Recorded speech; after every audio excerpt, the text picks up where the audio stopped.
Subscribe my channel DXN4URYK. Press the bell icon.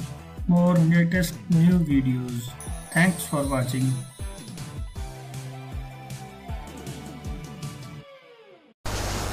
Ganoderma जो है लोगों की जिंदगी बदल रही है। कबीर ने बोला गैनोडर्मा लोगों की जिंदगी बदल रही है and it is true, very much true. आने वाले टाइम में बिस्तर पे पड़ जाऊंगा, but I was not worried. जिसका कोई हल ही नहीं है उसके बारे में चिंता क्यों करनी? वाई वरी अबाउट दैट जिसका सोल्यूशन नहीं है। उस मीटिंग में जब इस गैनोडर्मा के बारे में इंफॉर्मेशन दी गई, आई टुक इंटरेस्ट। इसके बारे में बहुत पढ़ा, बिना जानकारी हासिल किए हुए मैंने ये can you give me those capsules?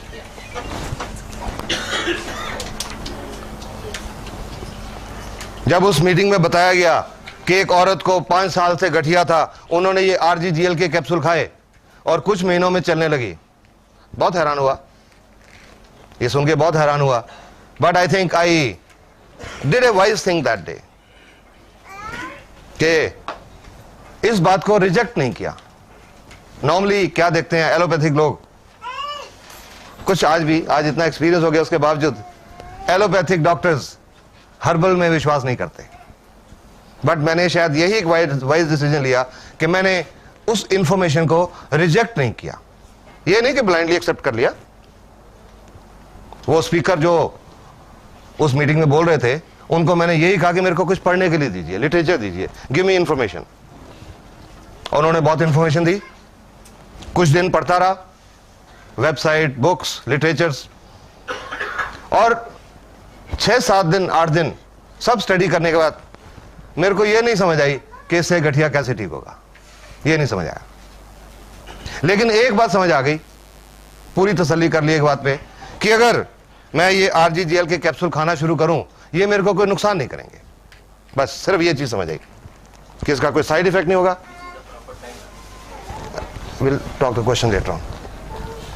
सिर्फ ये बात पे तसल्ली की कि इससे कोई साइड इफेक्ट नहीं होगा, कोई नुकसान नहीं होगा। ये सोच के 14 जनवरी 2002 जो DXN का सिस्टम है, कंपनी के साथ रजिस्ट्रेशन होती है, फॉर्म भरना पड़ता है, मैंने भी अपना फॉर्म भरा और ये कैप्सूल RGGL खाने शुरू किए। भगवान का नाम लिया सबसे पहले और इस पे विश्वास किया। फेथ कहते हैं, विश्वास बहुत जरूरी होता है। बहुत लोग कहते हैं फलां डॉक्टर, उस डॉक्टर पे हमको इतना विश्वास है वो मिट्टी की पुड़ी भी देगा तो ठीक हो जाएंगे। विश्वास, इस पे विश्वास किया। और तीसरा, I gave a message to my mind कि मुझे अपाहिज नहीं होना, मुझे ठीक होना है। क्योंकि ये भी मैंने कहीं से सुना था, सीखा था कि अगर इंसान का जिंदगी के प्रति पॉजिटिव एटीट्यूड हो तो 30% प्रॉब्लम उसी से ठीक हो जाती है। और ये एक साइंटिफिक फैक्ट है। जब पॉजिटिव एटीट्यूड होता है, पॉजिटिव थॉट्स होती हैं, हमारे दिमाग में कुछ केमिकल्स रिलीज होते हैं, वो हमारे इम्यून सिस्टम को स्टिमुलेट करते हैं। तो ये 3 काम करके ये कैप्सूल खाने शुरू किए। एंड आई वॉज सरप्राइज्ड कि जब कुछ हफ्तों में, जस्ट ए फ्यू वीक्स, ये मेरे जॉइंट्स काम करने लगे, नॉर्मल चलने लगा। फिर मुझे लगा कि वाकई ये लोगों की जिंदगी बदलती है। उसके बाद इसके बारे में लोगों से बात करनी शुरू की, क्योंकि लगा इसमें बहुत सारे लोगों की प्रॉब्लम का हल हो सकते हैं। क्योंकि 30 साल की एलोपैथिक प्रैक्टिस में तो यही लगा था कि अगर डायबिटीज है तो सारी उम्र टीके लगते रहेंगे या गोलियां खाते रहेंगे, उससे शुगर का लेवल तो ठीक रहेगा, पर आने वाले टाइम में गुर्दे फेल हो जाएंगे, आने वाले टाइम में आंखें खराब हो जाएंगी, आने वाले टाइम में पैर में नाड़ियों में कोई प्रॉब्लम होगी, किसी के पैर कट भी जाएंगे। किसी को अस्थमा की प्रॉब्लम है तो चाहे वो अस्थमा का अटैक हो, टीका लग के ठीक हो जाएगा, लेकिन आने से रुकेगा नहीं। इसमें, इस प्रोडक्ट में ये नजर आया कि शायद प्रॉब्लम जड़ से ठीक हो सकती है। उस समय तो ये था शायद, क्योंकि उस समय मेरे सामने मेरा अपना ही रिजल्ट था और कोई रिजल्ट नहीं था। तो लोगों से मैंने बोलना शुरू किया। पेशेंट तो मेरे पास आते ही थे, क्रॉनिक पेशेंट्स। उनको बोलना शुरू किया कि आपको शुगर है, डायबिटीज है, ये RGGL खाओ। आपको हार्ट की प्रॉब्लम है, RGGL खाओ। गुर्दे की प्रॉब्लम है, RGGL खाओ। चमड़ी की प्रॉब्लम है, RGGL खाओ। गठिया है, RGGL खाओ। कैंसर है, RGGL खाओ। हाई ब्लड प्रेशर है, RGGL खाओ। लो ब्लड प्रेशर है, RGGL खाओ। तो आप समझ सकते हैं कि मेरा बहुत मजाक उड़ाया जाता था, बहुत मजाक उड़ाया जाता था मेरा। बहुत लोग ताने देते थे मेरे को, और कई तो मेरे दोस्त डॉक्टर्स, उन्होंने तो मेरे को ये भी कह दिया कि यार पुराना हम सुनते हैं आदमी सठिया जाता है, पर अभी तो तुम्हारी वो उम्र हुई नहीं, ये कैसी बहकी बहकी बातें करने लग गए कि एक ही प्रोडक्ट सब कुछ ठीक कर सकती है, एक ही दवाई सब कुछ ठीक कर सकती है। तो मैं उनको यही बात बोलता था कि आपके समझने में यही कमी है कि ये दवाई है, ये दवाई नहीं है। सिर्फ ये समझने की जरूरत है कि ये दवाई नहीं है। धीरे धीरे लोगों ने विश्वास करना शुरू किया, क्योंकि कॉन्फिडेंस था, कॉन्फिडेंस से बोलता था, because I had understood this product. विश्वास के साथ बोलता था, कॉन्फिडेंस के साथ बोलता था। धीरे धीरे लोगों ने विश्वास करना शुरू किया, इस्तेमाल करना शुरू किया, लोगों की प्रॉब्लम ठीक होने लगी। उन्होंने और आगे लोगों को बोलना शुरू किया, वो ठीक होते गए, और इस तरह करते करते ये लगभग 3.25 का सफल गुजर गया। और इन 3.25 सालों में जो सेटिस्फेक्शन मिली है, प्रोफेशनल सेटिस्फेक्शन, वो पहले 30 साल में नहीं मिली थी। I am saying this with confidence. अभी जस्ट अबाउट 1.5 months बैक, 1.5 महीना पहले, हरियाणा में एक जगह है असंध, वहां से एक पेशेंट आया मेरे पास, लगभग 41-42 साल का आदमी। उनको क्या प्रॉब्लम थी? पिछले लगभग 12-13 साल से बाईं टांग में खून की नाड़ी ब्लॉक थी। इसको मेडिकल भाषा में बोलते हैं, if any doctors are here, deep venous thrombosis, DVT, लगभग 11-12 साल से। और उसकी वजह से अल्सर्स हो जाते हैं, वीनस अल्सर्स। उस आदमी को पैर में, टांग में जख्म हो गए 1996 में, 1996। टांग के एक तो लोअर लेग फ्रंट में एक जख्म हुआ, और टखने के अंदर की साइड में, बाहर की साइड पे 3 जख्म हो गए। पहले लोकल उसके आसपास के छोटे मोटे डॉक्टरों की ट्रीटमेंट चलती रही, फिर डिस्ट्रिक्ट हॉस्पिटल में गए, रोहतक मेडिकल कॉलेज में गए, ऑल इंडिया इंस्टीट्यूट दिल्ली में आए, PGI चंडीगढ़ में गए। 9 साल तक उन अल्सर्स का ट्रीटमेंट होता रहा, पर वो अल्सर बढ़ता चला गया। और अभी जनवरी में 2 महीने पहले उनको बोला गया था एम्पुटेशन करनी पड़ेगी, टांग काटनी पड़ेगी, और वो कटवाने को तैयार हो गए कि 9 साल से तो देख रहे हैं कोई हल नहीं हो रहा। एम्पुटेशन के लिए तैयार हो गए। फरवरी में उनकी एम्पुटेशन होनी थी। उनके एक रिश्तेदार हैं, पटियाला में रहते, एक डॉक्टर हैं, वो भी मेडिकल ऑफिसर है पंजाब में, मेरे को जानते हैं, दोस्त हैं। उन्होंने उनको बोला कि टांग कटवाने से पहले एक बार आप पटियाला आ जाओ, जस्ट कम वंस। वो मेरे पास आए 1.5 महीना पहले, और जब उनकी जो पट्टियां बंधी हुई थी, जो पट्टियां खोली, जो टांग के नीचे जख्म था लगभग 3-3.5 इंच का, उसमें हड्डी नजर आ रही थी, कोई टिश्यू नहीं था। Tibia was clearly visible, no tissue, बिल्कुल मांस नहीं था उसमें। और टखने की अंदर की साइड में, बाहर की साइड में नर्व्स एंड टेंडन्स और विजिबल, नाड़ियां नजर आ रही थी, कोई टिश्यू नहीं था। जब पट्टी खोली तो वो मेरे से पूछने लगे, वो डॉक्टर, हाँ जी इसका क्या हो सकता है? आई टोल्ड हिम, 1 मिनट रुको। मैं घर गया, पहले जाके अपना कैमरा उठा के लाया, फोटो ली उनकी। वो डॉक्टर साहब नाराज हो गए कि मैं तो आपको मरीज देखने के लाया हूं और आप अपनी फोटोग्राफी शुरू कर दी, क्योंकि उनको पता था कि फोटोग्राफी मेरी हॉबी है। कि आपने फोटोग्राफी शुरू कर दी? मैंने कहा नहीं, ये बात नहीं है, ये बात ये है कि हम कॉन्फिडेंट ये ठीक हो जाएगा, और जब ये ठीक हो जाएगा, चमड़ी बिल्कुल नॉर्मल आ जाएगी, और लोगों को बताएंगे ऐसी हालत थी, लोग विश्वास नहीं करेंगे, इसलिए फोटो ली। और उसके बाद उनकी ड्रेसिंग की, ये RG का कैप्सूल, ये खोल के इसके 5-6 कैप्सूल, उसके ऊपर पाउडर डाला जख्मों के ऊपर, और उनको खाने के लिए, दोनों कैप्सूल खाने के लिए भी बताया, और उनको बोला कि मेरे को 15 दिन के बाद आके दिखा के जाइएगा, ये रोज इस तरह से ड्रेसिंग करिए, इसके साथ ड्रेसिंग करिए रोज। 15 दिन के बाद वो आए, उनका तीनों जख्मों में टिश्यू लगभग 25% ग्रो हो गया था इन 15 डेज। फिर से ड्रेसिंग की, और उनको बोला इसके साथ ड्रेसिंग जारी रखो, no antibiotics, I stopped all antibiotics. Only एक सेप्टेलिन टैबलेट होती है ना हिमालय ड्रग कंपनी की, सिर्फ वो दी, सब एंटीबायोटिक सारे बंद करी। He had been taking so many strong antibiotics, वो सब बंद करवा दिए। फिर 15 दिन के बाद बुलाया, आए, और उस 15 दिन के बाद यानी कि 1 महीने में उनका जख्म ग्रेनुलेशन टिश्यू पूरी तरह भर चुका था, कंप्लीटली, तीनों जख्म कंप्लीटली भर चुका था, और तीनों में साइडों में स्किन ग्रो होनी शुरू हो गई थी। उस दिन वो जो डॉक्टर उनको लेके आए थे, he was very much surprise, क्योंकि उनको अभी गैनोडर्मा के बारे में नहीं पता था, अभी रिसेंटली जुड़े हैं। और डॉक्टर साहब, इतना हेल्दी ग्रेनुलेशन टिश्यू एलोपैथी के 30 साल में नहीं देखा, जो इतना हेल्दी ग्रेनुलेशन टिश्यू था वो।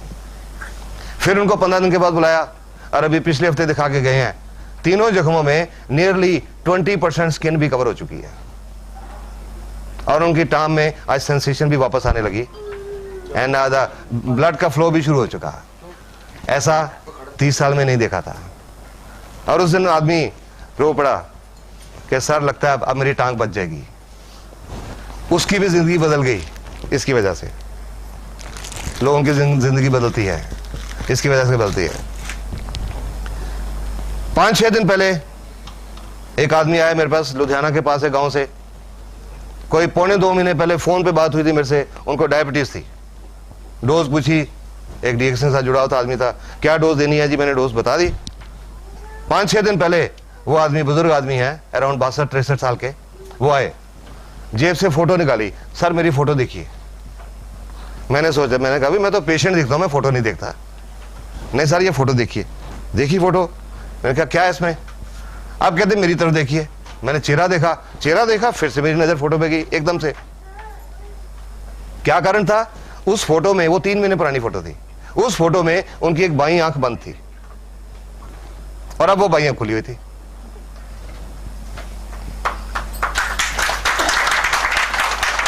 तो मैंने पूछा भाई ये क्या है, क्योंकि मैं तो उस पेशेंट की हिस्ट्री जानता नहीं था, सिर्फ फोन पे बात हुई थी कि जी फलां को शुगर है, कैसे शुरू करें। तो वो बताने लगे, बोलते हैं जी आप 3 बहुत मशहूर डॉक्टर हैं आंखों के पंजाब में, दुनिया में मशहूर हैं, उन्होंने तीनों का नाम लेके कहा कि आपकी इस दवाई ने वो तीनों डॉक्टरों को फेल कर दिया। मैं 8 मिनट कि आज से 8 साल पहले एक्सीडेंट हुआ था, और एक्सीडेंट में ये आंख की नर्व डैमेज हो गई, रोशनी भी आंख की बहुत कम हो गई, सिर्फ 20% रह गई, और ये पलक ये गिर गई, उठती नहीं थी। तो सब आंखों के डॉक्टर ने बोला कि ये नाड़ी आपकी डेड हो गई है, ये नहीं ठीक हो सकती सारी उम्र। और 1.25 महीने में उनकी ये पलक खुल गई, उसकी भी जिंदगी बदल गई।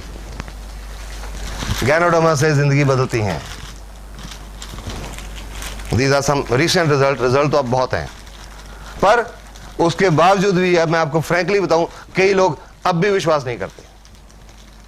बट हम लोग जो डीएक्स से जुड़े हैं, हमको पता इसमें कितनी ताकत है, सो हम लोगों के साथ इंफॉर्मेशन शेयर करते जाते हैं। किसी को अच्छा लगे ठीक, ना अच्छा लगे ठीक। अब ये नमस्कार क्या चीज है, ये सब कुछ कैसे होता है, लेट्स डिस्कस दैट। नहीं है जो कह सके कि मैं 100% स्वस्थ हूं, हर एक को कुछ ना कुछ प्रॉब्लम है, तो इसलिए इसकी हर एक को जरूरत है। आज हर एक स्वस्थ क्यों नहीं है? ये जो खाने पीने में जो प्रॉब्लम्स हैं, नेचर ने, प्रकृति ने ये जो ह्यूमन बॉडी बनाई है, इंसान का शरीर, ये दुनिया का सबसे बढ़िया डॉक्टर है। Human body is the best doctor in the world. दुनिया का सबसे बढ़िया डॉक्टर है ये इंसान का शरीर, क्योंकि नेचर ने इस शरीर के अंदर एक बहुत अद्भुत ताकत रखी हुई है। Natural defence system, immune system, बीमारियों से लड़ने की अंदर की ताकत, रोग प्रतिरोधक शक्ति। अगर इंसान का इम्यून सिस्टम बिल्कुल ठीक है, पूरी तरह फंक्शनल है, तो और किसी डॉक्टर की जरूरत नहीं पड़ती, कोई बीमारी नहीं आती अंदर। इतनी ताकत प्रकृति ने दी हुई है, इंसान का शरीर, इम्यून सिस्टम सब बीमारियों से निपट सकता है। पर आज इम्यून सिस्टम बिगड़ गया, बहुत बिगड़ गया। क्यों बिगड़ गया? खाने पीने की क्वालिटी बदल गई, toxins, we are eating toxins, विषैले पदार्थ, खेतों में फर्टिलाइजर, पेस्टिसाइड्स, इंसेक्टिसाइड्स, यूरिया से बना हुआ दूध, दूध के लिए जानवरों को टीके, और ये जो सब केमिकल्स हैं ये उस खुराक के रास्ते, उस दूध के रास्ते हमारे अंदर जा रहे हैं। ठीक बात है ना? ये हमारे अंदर जा रहे हैं।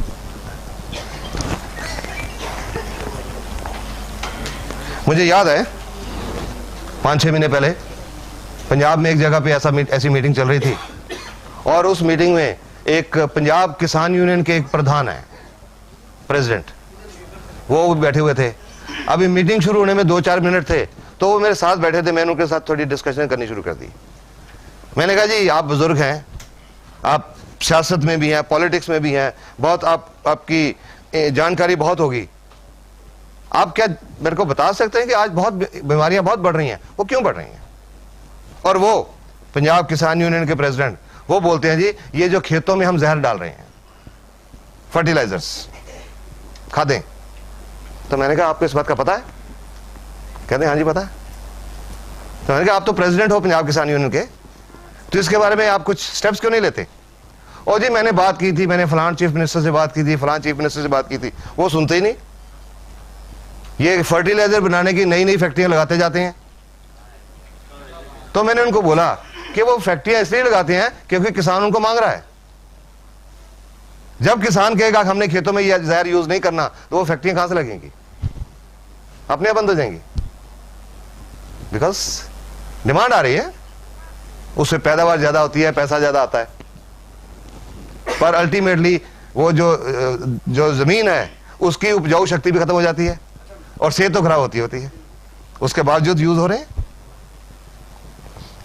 सॉफ्ट ड्रिंक्स के बारे में आप सब लोगों ने सुना होगा, 1-1.5 साल पहले बहुत रिपोर्ट्स आई थी सॉफ्ट ड्रिंक्स में कितने इंसेक्टिसाइड और कितने पेस्टिसाइड पाए गए। मेरे पास एक रिपोर्ट है, pesticides in soft drinks, hard facts. ये एक मेडिकल जर्नल की रिपोर्ट है, मेडिकल जर्नल, पंजाब का एक मेडिकल जर्नल है, current medical journal, north zone, अगस्त 2003। ये डॉक्टर्स की एक रिसर्च रिपोर्ट है। सॉफ्ट ड्रिंक से देखा गया है कि सॉफ्ट ड्रिंक्स इंसान के शरीर को एक तरीके से नहीं कई तरीकों से हानि पहुंचाते हैं। हमारे शरीर में एक लेवल होता है पीएच लेवल, नॉर्मल होता है 7 पीएच पे हमारा बॉडी ठीक से काम करता है। जब 7 से कम होता है तो एसिडिक होता है, तेजाबी बन जाता है, और 7 से ज्यादा होता है तो अल्कलाइन हो जाता है, क्षारीय है। एवरेज पीएच जो सॉफ्ट ड्रिंक्स की है वो 3.4 है, 3.4। ये इतनी स्ट्रॉन्ग एसिडिटी है कि इससे हड्डियां और दांत इसमें घुल जाते हैं, वो स्ट्रॉन्ग एसिडिटी इतनी स्ट्रॉन्ग है। सॉफ्ट ड्रिंक्स में कोई न्यूट्रिशनल वैल्यू नहीं होती, कोई विटामिन नहीं होते, कोई मिनरल्स नहीं होते, और फिर उसमें जो हम लोग पीते हैं सॉफ्ट ड्रिंक्स को, शेल्फ से उठा के तो पीते नहीं, सबसे ठंडा। जब बाजार से खरीदने भी जाते हैं कि वो जो फ्रीजर में सबसे ठंडा पड़ा हुआ वो देना, ठंडा मतलब कोका कोला वो देना।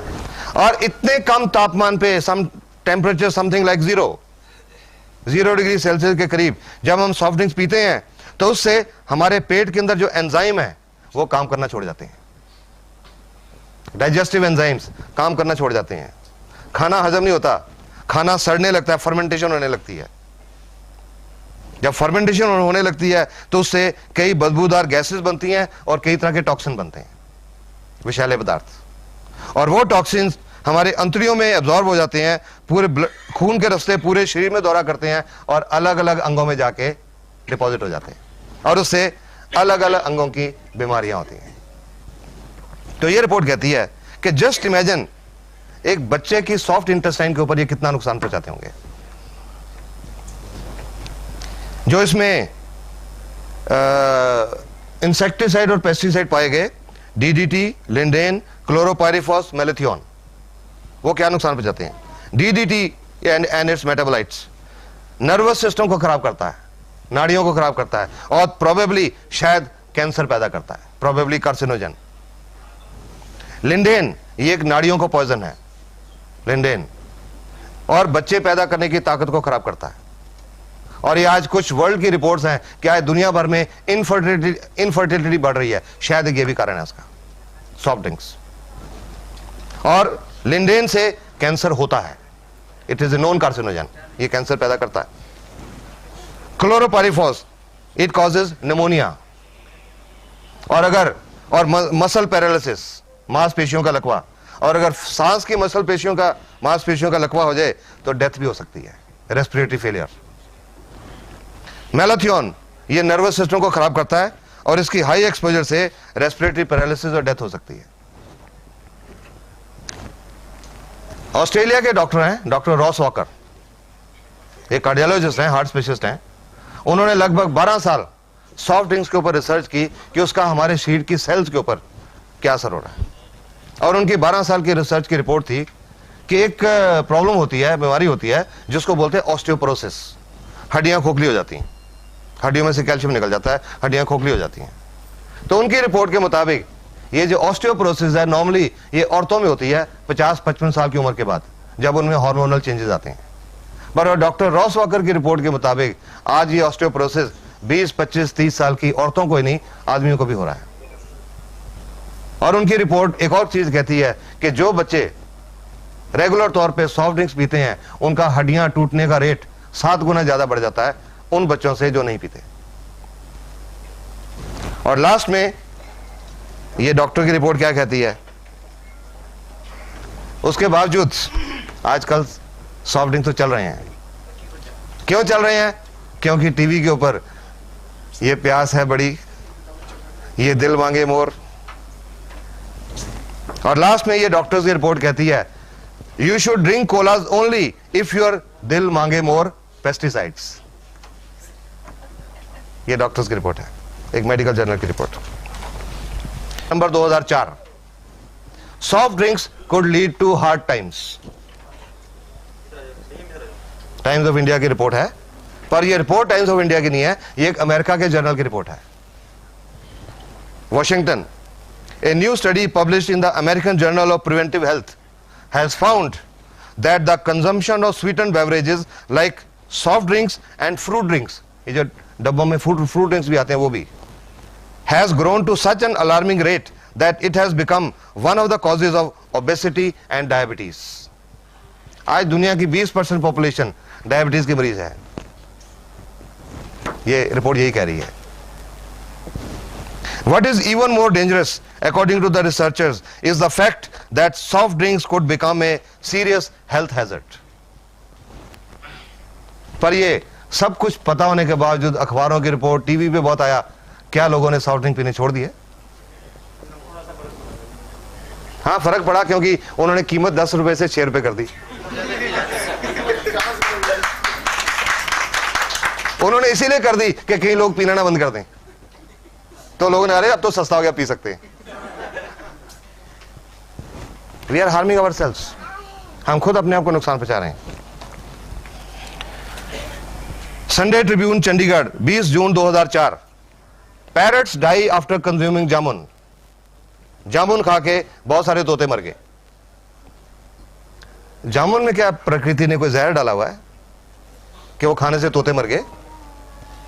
ये मर गए इंसान के लालच की वजह से। ये पंजाब में एक जगह फरीदकोट है, वहां की एक रिपोर्ट है। वहां पे एक जो जामुन का जो फार्म था, जहां पेड़ थे, जिन लोगों के पास उसका ठेका था वो इंतजार नहीं कर सके, क्योंकि जो प्रकृति ने चीज बनाया कि फल लगेगा, फल पकेगा, उसके बाद उतार के बाजार में पहुंचेगा। पर उसके ठेकेदार वेट नहीं कर सके कि कब फल पकेगा, कब उतारेंगे, कब बाजार जाएगा, कब पैसा आएगा। उन्होंने क्या किया, उन जामुनों के ऊपर कुछ केमिकल स्प्रे कर दिए, केमिकल्स, जल्दी पक जाए, जल्दी पैसा आ जाए। पर फॉर्चुनेटली वो मार्केट तक पहुंचने से पहले बहुत सारे तोतों ने खा लिए और वो तोते मर गए। इंसान को एक लेसन सिखा के गए कि क्या कर रहे हो आप अपनी सेहत के साथ। We tested your lunch, 10 markets, 3 cities. Mumbai is the worst. Indian Express 13 October 2003, the poisoning of Mumbai. Delhi का बताता हूँ। इसमें ऐसा होता है, लेड एक हैवी मेटल होता है। आजकल जो हम फास्ट फूड जो खाने खाते हैं उनमें लेड की मात्रा जो है उसके बारे में बताते हैं। Delhi 2 to 16 times above European standards. Mercury Delhi में नहीं है, दिल्ली की खुराक में मरकरी इस डेट तक नहीं पाया गया था, बॉम्बे पुणे में है। और बैक्टीरिया, कीटाणु, दिल्ली में 3,10,000 से लेकर अनकाउंटेबल इतने किस्म के कीटाणु खुराक में पाए गए, जो लोग रोज खाना खा रहे हैं उसमें पाए गए।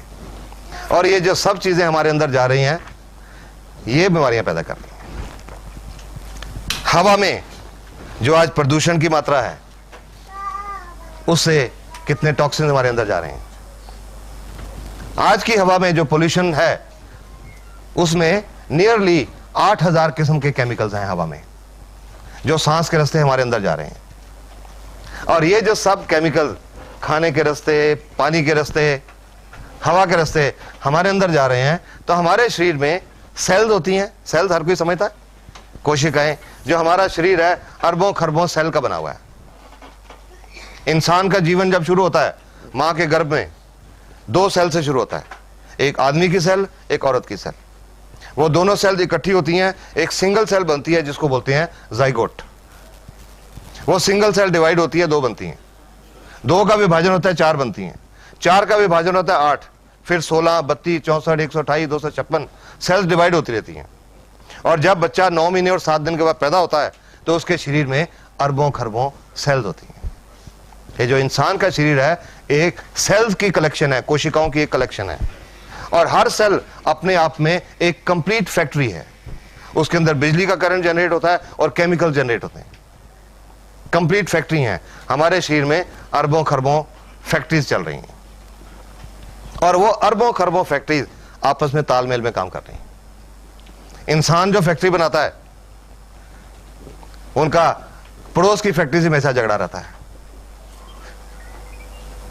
और ये जो प्रकृति ने ये जो फैक्ट्री बनाई है इसका जवाब कोई नहीं है। I'll just give you one example।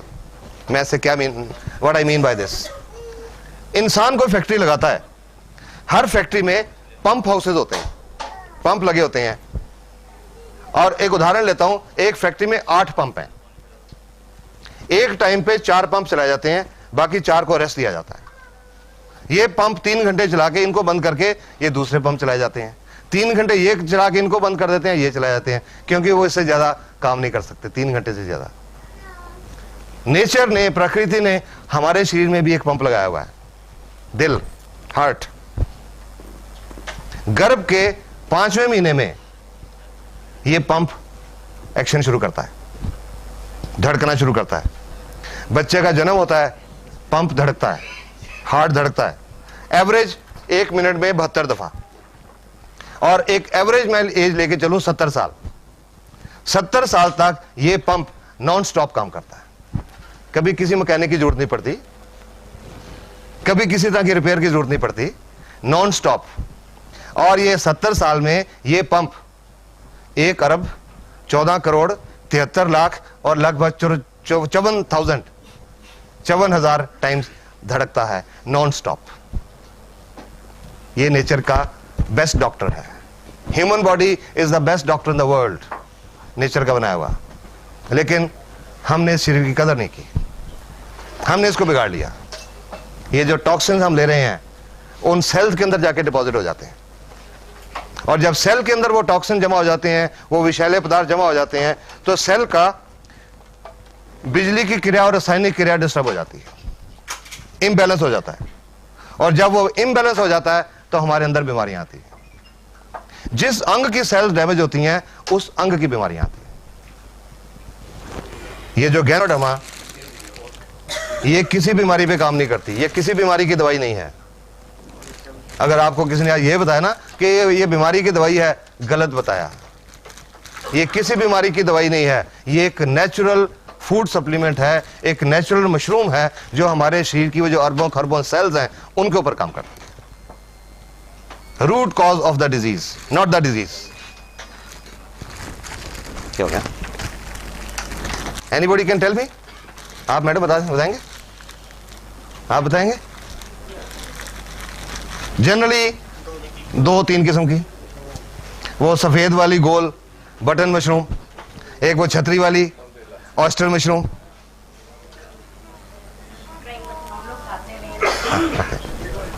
आज से 3.25 साल पहले मैं यही जानता था कि खुम्बी 2 किस्म की होती हैं, पर उस मीटिंग में जाके पता लगा कि खुम्बी दुनिया में 38,000 किस्म की होती हैं। 38,000 varieties of mushroom in the world. अभी एक लेटेस्ट आगरा यूनिवर्सिटी की एक रिपोर्ट मिली है मेरे को, agriculture people can tell better. Yes, वो अभी रिपोर्ट पता है। उस रिपोर्ट के मुताबिक खुम्बी दुनिया में 67,000 किस्म की होती हैं, 67,000। उन 67,000 में से या 38,000 में से ये एक किस्म की खुम्बी है, एक मशरूम है, नेचुरल मशरूम। मैंने इसका नाम 7 जनवरी 2002 को जिंदगी में पहली बार सुना था, कुछ नहीं जानता था ये क्या है।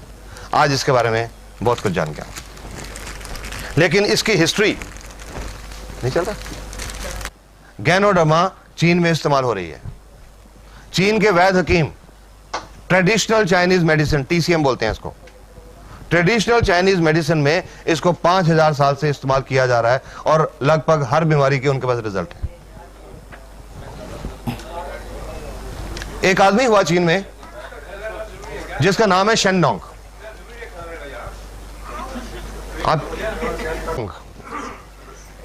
शेन नोंग, उन्होंने आज से लगभग 4850 साल पहले जितनी नेचुरल हर्ब्स हैं उनको स्टडी किया, उनकी मेडिसिनल वैल्यू को स्टडी किया, और उन्होंने जो हर्ब्स हैं उनको 3 कैटेगरीज में डिवाइड किया। एक कैटेगरी इंफीरियर, जिसमें दवाई के गुण कम हैं, एक कैटेगरी एवरेज, जिसमें नॉर्मल दवाई के गुण हैं, और एक सुपीरियर, अव्वल दर्जे वाली। और वो सुपीरियर कैटेगरी में इस गैनोडर्मा को नंबर 1 पे रखा गया है, number 1 herb in the superior category. उन्होंने किताब लिखी थी 4846 साल पहले, 2838 BC में, शेन नोंग्स हर्बल क्लासिक। उस किताब में इस गैनोडर्मा को एक संजीवनी बूटी का दर्जा दिया गया है। ये उसमें डिस्क्रिप्शन है, a mushroom of longevity and immortality, अमरत्व की बूटी। कई बार लोगों से डिस्कशन हुई मीटिंग में, कई लोगों ने कहा कि डॉक्टर साहब ये कहीं वही तो नहीं जो हनुमान जी लेके आए थे। कई बार लोगों ने मेंशन किया, हो सकता है, पॉसिबिलिटी हो सकती है, क्योंकि जब वो हनुमान जी जहां से लाए थे हिंदू कुश पर्वत से, और हिंदू कुश पर्वत जो एरिया है, तिब्बत का एरिया, वहां ये पाई जाती है। हो सकता है यही हो, बट इसका कोई प्रूफ या रिकॉर्ड नहीं है। Could be this.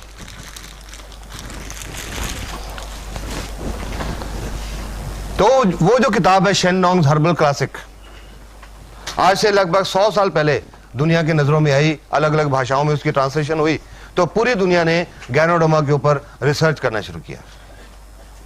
और पिछले 30-32 साल से पूरी दुनिया में बहुत सारे medical school, medical universities, medical research institute इसके ऊपर बहुत रिसर्च कर चुके हैं और इसके गुणों को पहचान चुके हैं। गैनोडर्मा में अब तक जो रिसर्च हुई है, 200 से ज्यादा एक्टिव एलिमेंट्स ढूंढे जा चुके हैं, पाए जा चुके हैं।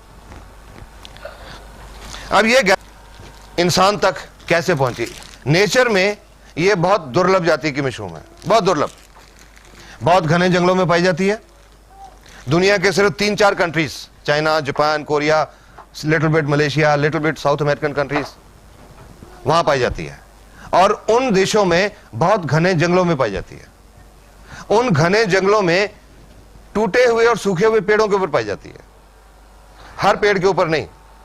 2 किस्म के पेड़ होते हैं, प्लम सराटा, प्लम ग्यूरकस, उन 2 पेड़ों के ऊपर पाई जाती है। और ये जो 2 किस्म के पेड़ हैं, प्लम सराटा ग्यूरकस, हर पेड़ के ऊपर नहीं उगते।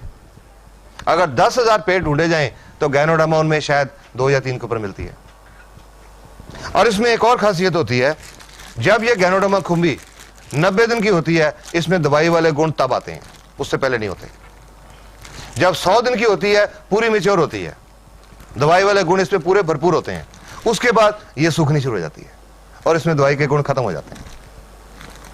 तो इन कारणों की वजह से नेचर में इसको ढूंढ पाना बहुत मुश्किल है। अभी पिछले 2-3 साल में मैंने बहुत सारे चाइनीज लिटरेचर पढ़े गैनोडर्मा के कारण। तो उन कई लिटरेचर में पढ़ा मैंने कि पुराने जमानों में लोग जंगलों में भटकते थे इस गैनोडर्मा को ढूंढने के लिए, क्योंकि उनको लोगों का मानना था कि जिस घर में ये गैनोडर्मा होगी उस घर में किसी तरह की कोई प्रॉब्लम नहीं आ सकती, ना हेल्थ की प्रॉब्लम ना वेल्थ की प्रॉब्लम, ये लोगों का मानना था। इसको लोग इसमें एक स्पिरिचुअल पावर मानते हैं, आम आदमी तक नहीं पहुंच सकती। पर ये एक आदमी हुए, ये फोटो देख रहे हैं, doctor Lim Sojan, I will show you here. Lim Sojan ये चाइनीज मलेशियन है, मलेशिया में रहने वाले हैं, एक खानदानी वैद्यों के परिवार से संबंध रखते हैं। बचपन से इनको कुछ खुंबी में दिलचस्पी हो गई। जब ये बड़े हुए तो इनके घर वालों ने कहा कि ये वैदगिरी में नहीं पढ़ने वाले, इनका इंटरेस्ट नहीं है। इनको इंजीनियरिंग कॉलेज में डाल दिया इंडिया में, खड़गपुर, IIT खड़गपुर। वहां से इन्होंने सिविल इंजीनियरिंग की डिग्री की और सिविल इंजीनियरिंग की डिग्री करके जब मलेशिया वापस गए तो इन्होंने भी वो शेन नोंग वाली किताब पढ़ी। मशरूम में उनको इंटरेस्ट था बचपन से। जब उन्होंने गैनोडर्मा के बारे में इतना कुछ पढ़ा तो उन्होंने अपनी जिंदगी का ये मकसद बना लिया और गैनोडर्मा के ऊपर रिसर्च करनी शुरू की। उनकी रिसर्च का विषय था गैनोडर्मा और उसका इंसान के स्वास्थ्य के ऊपर असर। 10.5 साल तक डॉक्टर लिम सोजिन रिसर्च करते रहे और 10.5 साल की रिसर्च के बाद वो डॉक्टर बने। उनको PhD की डिग्री मिली, PhD इन होलिस्टिक मेडिसिन 1997 में PhD इन होलिस्टिक मेडिसिन। फर्दर रिसर्च करते रहे। 2002 में DSc, doctorate of science, DSc in holistic medicine. और अब पिछले 3-4 साल में डॉक्टर लिम को बहुत इंटरनेशनल अवार्ड मिल चुके हैं। 2001 में मिला था मैन ऑफ द मिलेनियम, इस युग का आदमी, कि उन्होंने ये जो गैनोडर्मा को इंसान तक पहुंचाया। डॉक्टर लिम ने क्या किया, ये मलेशिया में ये कंपनी एस्टेब्लिश की, DXN 1993 में। ये कंपनी एस्टेब्लिश करके वहां पर इन्होंने गैनोडर्मा की कल्टीवेशन, खेती करनी शुरू की। Purely organic cultivation, no fertiliser, no chemicals, no insecticides, organic cultivation, खेती करनी शुरू की। और जब 100 दिन की हो गई तो इसको काट लिया। ये DXN की एक 100 दिन की ये मैच्योर मशरूम है, कंप्लीट मशरूम, ये एक्चुअल मशरूम है। काट लिया, काट के इसका फ्रूट हिस्सा अलग कर लिया, जड़ का हिस्सा अलग कर लिया। इसके अंदर पानी होता है बहुत, इसका पानी सुखाने की उन्होंने एक स्पेशल टेक्निक निकाली, फ्रीज ड्राइंग। आज दुनिया में, क्योंकि गैनोडर्मा के ऊपर बहुत रिसर्च हो चुकी, दुनिया में बहुत सारी कंपनी आज गैनोडर्मा उगा रही हैं, लेकिन जो असर DXN की गैनोडर्मा का हो रहा है किसी और का नहीं हो रहा। उसका कारण है जो डॉक्टर लिम की इसको सुखाने की टेक्निक है, फ्रीज ड्राइंग टेक्निक। सुखा लिया, सुखा के ये जो उसका ऊपर का ब्राउन हिस्सा है, ये धागेदार रेशेदार हिस्सा है, फाइब्रस पोर्शन, इसमें मेडिसिनल वैल्यू कम है, इसको निकाल दिया जाता है, सेपरेट कर दिया जाता है। सेपरेट करके ये जो अंदर का पल्प, जो गुदा बच गया, उसको एक माइक्रो पाउडर बना लिया जाता है। इसको अलग से, जड़ वाले हिस्से को अलग से, माइसीलियम अलग से, एक माइक्रो पाउडर बना के इनको कैप्सूल में भर दिया जाता है। ये फ्रूट बॉडी से जो कैप्सूल बना, ये जो ऊपर की फ्रूट बॉडी है, इससे जो कैप्सूल बना, इसका नाम है RG या रेशी गैनोडर्मा। इसमें इस फ्रूट बॉडी का पाउडर है। और इसकी जो जड़ से पाउडर बना, गैनोसिलियम, नीले कैप वाली गैनोसिलियम या GL। RG फ्रूट बॉडी का पाउडर, GL जड़ का पाउडर। इन दोनों कैप्सूल्स में गैनोडर्मा के पाउडर के अलावा और कुछ नहीं है, इसमें कुछ नहीं डाला जाता, सिर्फ इसका वो फाइब्रस पोर्शन निकाला जाता है, इसके अंदर और कुछ नहीं डालते। RG एंड GL दोनों एक ही मशरूम के हिस्से हैं, फ्रूट एंड रूट। तो अलग अलग क्यों रखा गया? दोनों को पीस के एक ही कैप्सूल में क्यों नहीं डाल दिया गया? उसके कुछ कारण हैं जो रिसर्च में पता लगे। एक तो मैंने ये RG बताया कि जो पुराने घाव होते हैं उनके ऊपर ये कैप्सूल खोल के इसका पाउडर डाला जाता है। किसी को डायबिटिक गैंग्रीन है, शुगर हो गई, पैर में चोट लग गई, जख्म नहीं ठीक हुआ, गैंग्रीन हो गई, वैसे जख्मों के ऊपर ये पाउडर डाला जाता है। और ये जो जीएल है, इसमें एक चीज होती है ऑर्गेनिक जर्मेनियम। किसी को ब्रेन डिजेनरेशन है, नाड़ियों की डिजेनरेशन है, या स्मरण शक्ति कमजोर है, उसके लिए यह ज्यादा यूज किया जाता है। आरजी एंड जीएल अलग अलग यूजेस होने की वजह से अलग अलग कैप्सूल रखे गए, लेकिन जनरली दोनों को मिला के इकट्ठा ही खाया जाता है। चल नहीं होता रहने तो मैं मार्कर यूज कर लेता हूं। इकट्ठा ही खाया जाता है। इसको बोलते हैं, एक आरजी और एक जीएल मिला के हम बोलते हैं एक जोड़ा, 1 पेयर। जो हम लोगों को इसको खाने का तरीका बताते हैं कि आपने 1 पेयर खाना है या 2 पेयर खाने हैं या 4 खाने हैं, वी टेल इन पेयर्स। अब एक ही चीज, एक ही मशरूम जो दवाई नहीं है, सारी बीमारियां कैसे ठीक कर सकती है? This is an important thing. आ जाएगा थोड़ा आगे, थोड़ा सा आगे। हाँ चल।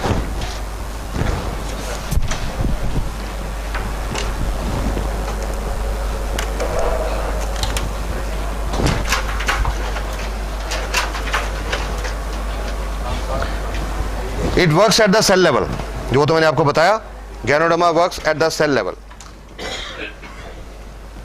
इट इज नॉट डिजीज और ऑर्गन स्पेसिफिक, किसी बीमारी या किसी अंग के लिए स्पेसिफिक नहीं है। हाँ थोड़ी जगह दीजिए मेरे को।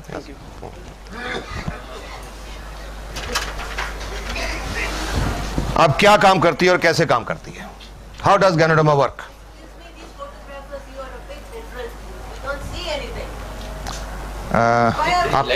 आप ऐसा करो, इसका पाउडर रिलीज होता है, वो पाउडर खून में मिक्स होता है और खून के द्वारा पूरे बॉडी में सर्कुलेट करता है, घूमता है। और खून जो हमारा है, हमारे शरीर की जो अरबों खरबों सेल हैं, एक एक सेल तक खून पहुंचता है, क्योंकि सेल को खुराक मिलती है खून से, सेल को ऑक्सीजन मिलती है खून से, तो वो खून एक एक सेल तक पहुंचता है। उस खून में गैनोडर्मा भी मिली हुई है, गैनोडर्मा भी एक एक सेल तक पहुंचती है और वो सेल के अंदर जाके गैनोडर्मा अपना काम करना शुरू करती है। 5 स्टेप्स हैं इसके काम करने के। सबसे पहला इसका असर शुरू होता है स्कैनिंग। ये शरीर में जाके ढूंढना शुरू करती है, स्कैनिंग करने शुरू करती है बॉडी की। आपने स्कैनिंग के बारे में जानते होंगे। किसी का पेट दुखता है, डॉक्टर साहब के पास जाते हैं कि डॉक्टर साहब पेट दर्द होता है, डॉक्टर साहब दवाई लिख के देते हैं 5 दिन खाओ। मरीज ने 5 दिन दवाई खाई, वापस आ गया कि डॉक्टर साहब दर्द ठीक नहीं हुआ। डॉक्टर साहब ने दोबारा चेक करके और एक और दवाई लिख दी, 5 दिन ये खाओ। फिर 5 दिन के बाद मरीज वापस आ गया कि डॉक्टर साहब दर्द तो ठीक नहीं हुआ। तो डॉक्टर साहब कहते हैं भाई आपकी बीमारी समझ नहीं आ रही, ऐसा करो स्कैन करा के लाओ, अल्ट्रासाउंड स्कैन, पेट का अल्ट्रासाउंड करा के लाओ, हम ढूंढें कि बीमारी क्या है। कोई मरीज बेहोश हो जाता है, अस्पताल में डॉक्टर के पास लेके जाते हैं, डॉक्टर साहब को बीमारी समझ नहीं आती, तो मरीज के रिश्तेदार को क्या बोलते हैं? स्कैन, सीटी स्कैन, दिमाग का स्कैन करा के लाओ, हम ढूंढें बीमारी क्या है। स्कैन का मतलब ढूंढना। गैनोडर्मा ये शुरू करती है, हमारे शरीर में जाके डॉक्टर का काम करना शुरू करती है, ढूंढना शुरू करती है क्या? वो सेल्स जो डैमेज्ड हैं। क्यों डैमेज्ड हैं? उनके अंदर हम जो टॉक्सिन खा पी रहे हैं वो जमा हो गए और उसकी वजह से उनका जो बिजली और रासायनिक क्रिया डिस्टर्ब होगी। उन सेल्स को गैनोडर्मा ढूंढना शुरू करती है। 1 दिन से लेकर 30 दिन तक इसका रेंज है काम करने का, स्कैनिंग का। ज्यादा सेल्स खराब होंगी, ज्यादा दिन लगेंगे, कम सेल डैमेज होगी, जल्दी स्कैनिंग हो जाएगी। 1 दिन से लेकर 30 दिन तक। आप 2 दिन लगे या 4 दिन लगे या 10 या 15 या 20, गैनोडर्मा ने ढूंढ लिया ये सेल खराब है, ये खराब है, ये खराब है, ये खराब है, ये खराब है, ये खराब है। गैनोडर्मा ने सारी सेल ढूंढ ली, आइडेंटिफाई कर ली। अब गैनोडर्मा को नहीं पता कि वो सेल लिवर की है या फेफड़े की है या दिल की है या गुर्दे की है या दिमाग की है या चमड़ी की है या आंख की या नाक की, किस ऑर्गन की सेल है ये गैनोडर्मा को नहीं पता। गैनोडर्मा ने तो सिर्फ वो सेल्स ढूंढी हैं जो खराब है और फिर उन सेल के ऊपर गैनोडर्मा काम करना शुरू करती है, उनकी सफाई, क्लींसिंग। ये लाइट बंद कर दो यार, पीछे स्विच होगा। हाँ उन सेल की सफाई या डिटॉक्सिफिकेशन, उन सेल के अंदर जो टॉक्सिन्स हैं, जो विषैले पदार्थ हैं, उनको सेल से बाहर निकालना शुरू करती है, कोशिकाओं में से बाहर निकालना शुरू करती है, और कोशिकाओं में से बाहर निकाल के हमारे शरीर से बाहर निकालना शुरू करती है। शरीर से बाहर कैसे निकालती है? जो प्राकृतिक रास्ते हैं निकलने के, पेशाब के रास्ते या पसीने के रास्ते या बलगम के रास्ते या नाक के नजले के रास्ते या आंख में आंसुओं के रास्ते या उल्टी के रास्ते या दस्त के रास्ते या कोई चमड़ी पे फोड़े फुंसी होने के रास्ते, जो नेचुरल रास्ते हैं, उन रास्तों से ये टॉक्सिन शरीर से बाहर निकलना शुरू करते हैं। डिटॉक्सिफिकेशन का पीरियड है 1 सप्ताह से लेकर 30 सप्ताह तक, 1 week to 30 weeks. This is understandable कि जितना कचरा अंदर ज्यादा इकट्ठा हुआ होगा, सफाई करने में उतना ज्यादा टाइम लगेगा। हम घरों में भी तो देखते हैं, घर की रोज सफाई करते हैं तो आधे पौने घंटे में पूरा घर साफ हो जाता है, पर अगर 1 साल घर बंद करके कहीं घूमने चले जाएं और 1 साल के बाद आए तो आधे पौने घंटे में सफाई नहीं होती, 15-20 दिन लग जाते हैं, क्योंकि कचरा ज्यादा इकट्ठा हो गया 1 साल का। सिमिलरली हमारे शरीर में जितना कचरा ज्यादा इकट्ठा हुआ है, जितने टॉक्सिन ज्यादा हैं, टॉक्सिन लोड जितना बॉडी पे ज्यादा है, उतना ज्यादा टाइम लगेगा। इस दौरान जब डिटॉक्सिफिकेशन चल रही है, शरीर के अंदर कुछ चेंजेस आते हैं, कुछ तब्दीलियां आती हैं। ये एक बहुत इंपॉर्टेंट चीज है समझने की, अंडरस्टैंड इट वेरी वेल। नहीं तो जो लोग ये समझते नहीं, गैनोडर्मा खाना शुरू करते हैं, 15 दिन के बाद छोड़ देते हैं। अरे मेरे को तो रिएक्शन हो गया, मैंने तो छोड़ दी। हुआ था, मैंने 1 महीना खाई, मेरे को तो रिएक्शन हो गया, मैंने तो छोड़ दी। ये बहुत जरूरी बात समझने की है। गैनोडर्मा का कोई रिएक्शन नहीं होता, इसका कोई साइड इफेक्ट नहीं है, कोई नुकसानदायक इफेक्ट नहीं है, no harmful effect. I can say that with confidence today. But, thank you. But during detoxification, जब सेल की सफाई चल रही है तो शरीर में कुछ सिम्टम्स आते हैं, कुछ लक्षण आते हैं, उनको हम बोलते हैं एलमेंट रिफ्लेक्शन। एलमेंट रिफ्लेक्शन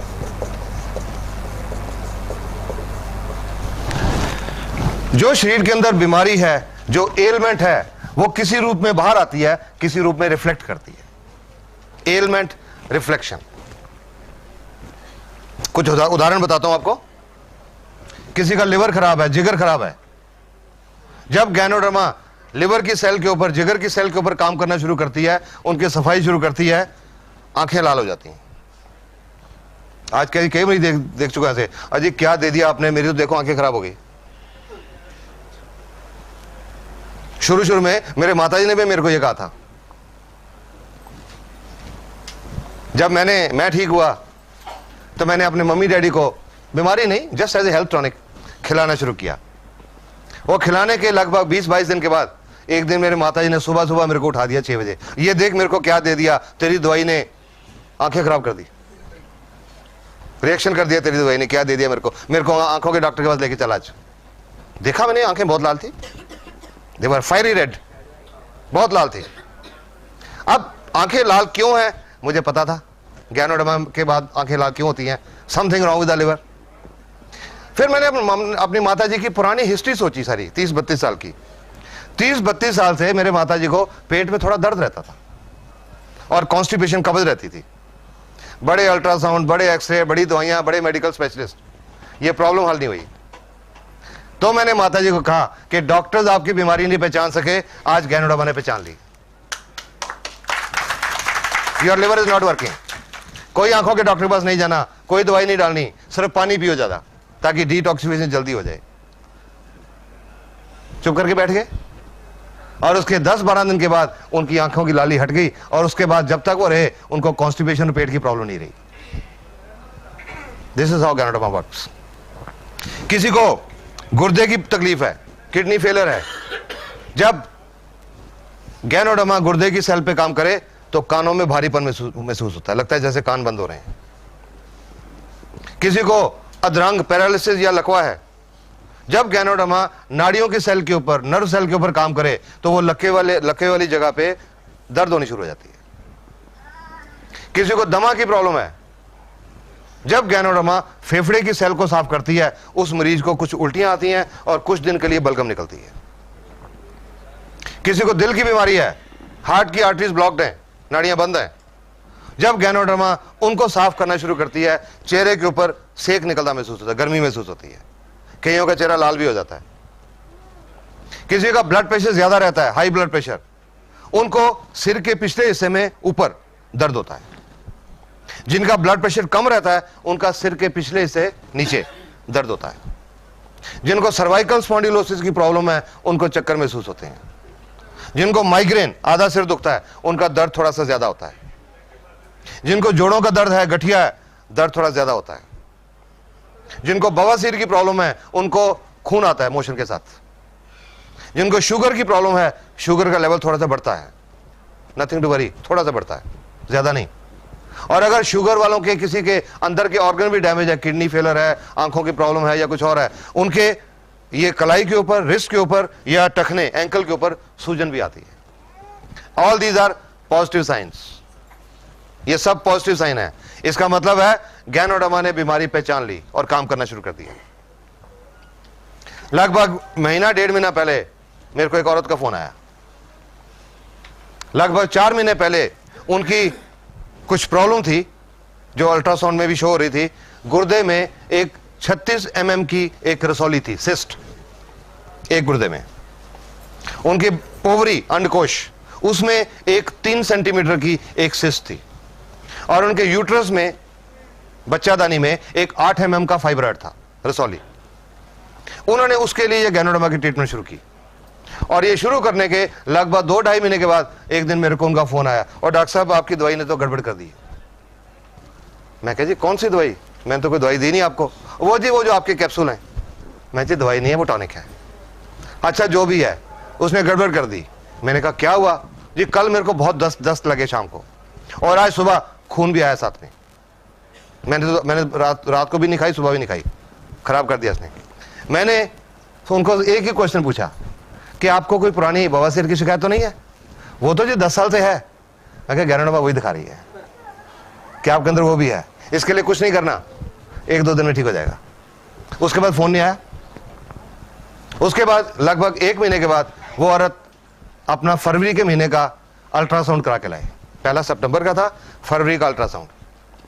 उस अल्ट्रासाउंड रिपोर्ट के मुताबिक जो ओवरी में सिस्ट थी वो अब नहीं थी, जो यूट्रस में फाइब्रॉइड था वो अब नहीं था, और गुर्दे में जो 36 mm की सिस्ट थी वो अब 20 mm रह गई थी। About 3.5 months। तो मैंने उनसे पूछा कि जी आपने उस दिन फोन करके मेरे को कहा था, आप घबरा गए थे, तो आपने उसके बाद मेरे को बताया नहीं। कहते जी आपने बताया था 1-2 दिन में बंद हो जाएगा, दूसरे दिन बंद हो गया, कुछ नहीं करने की जरूरत पड़ी। And now she is so happy. So ganoderma दिखाती है कुछ अंदर, आपके पूरा स्कैनिंग करके एक पहले लिस्ट बनाती है कि आपके अंदर ये है, ये है, ये है, ये है, सारी बीमारियां ढूंढ के बताती है। और वो किसी रूप में बताती है एलमेंट रिफ्लेक्शन। इसका जो एलमेंट रिफ्लेक्शन का जो पीरियड है, एवरेज पीरियड 1 सप्ताह से लेकर 3 सप्ताह तक है, 1 week to 3 weeks। ये एक एवरेज पीरियड है। किसी को कम भी होता है, किसी को ज्यादा भी होता है, पर एवरेज 1 सप्ताह से 3 सप्ताह तक। ज्यादा खास तौर पे उनको होता है जिन लोगों ने स्टीरॉयड बहुत खाए होते हैं। Steroids, Wysolone, dexamethasone, betamethasone. कोई आप लोग जानते हैं स्टीरॉयड क्या होता है? बहुत हार्मफुल चीज होती है, बहुत नुकसानदायक चीज होती है, और आज की दुनिया में लोगों ने बहुत खाए होते हैं अनजाने में। जानबूझ के नहीं खाते, अनजाने में। कैसे?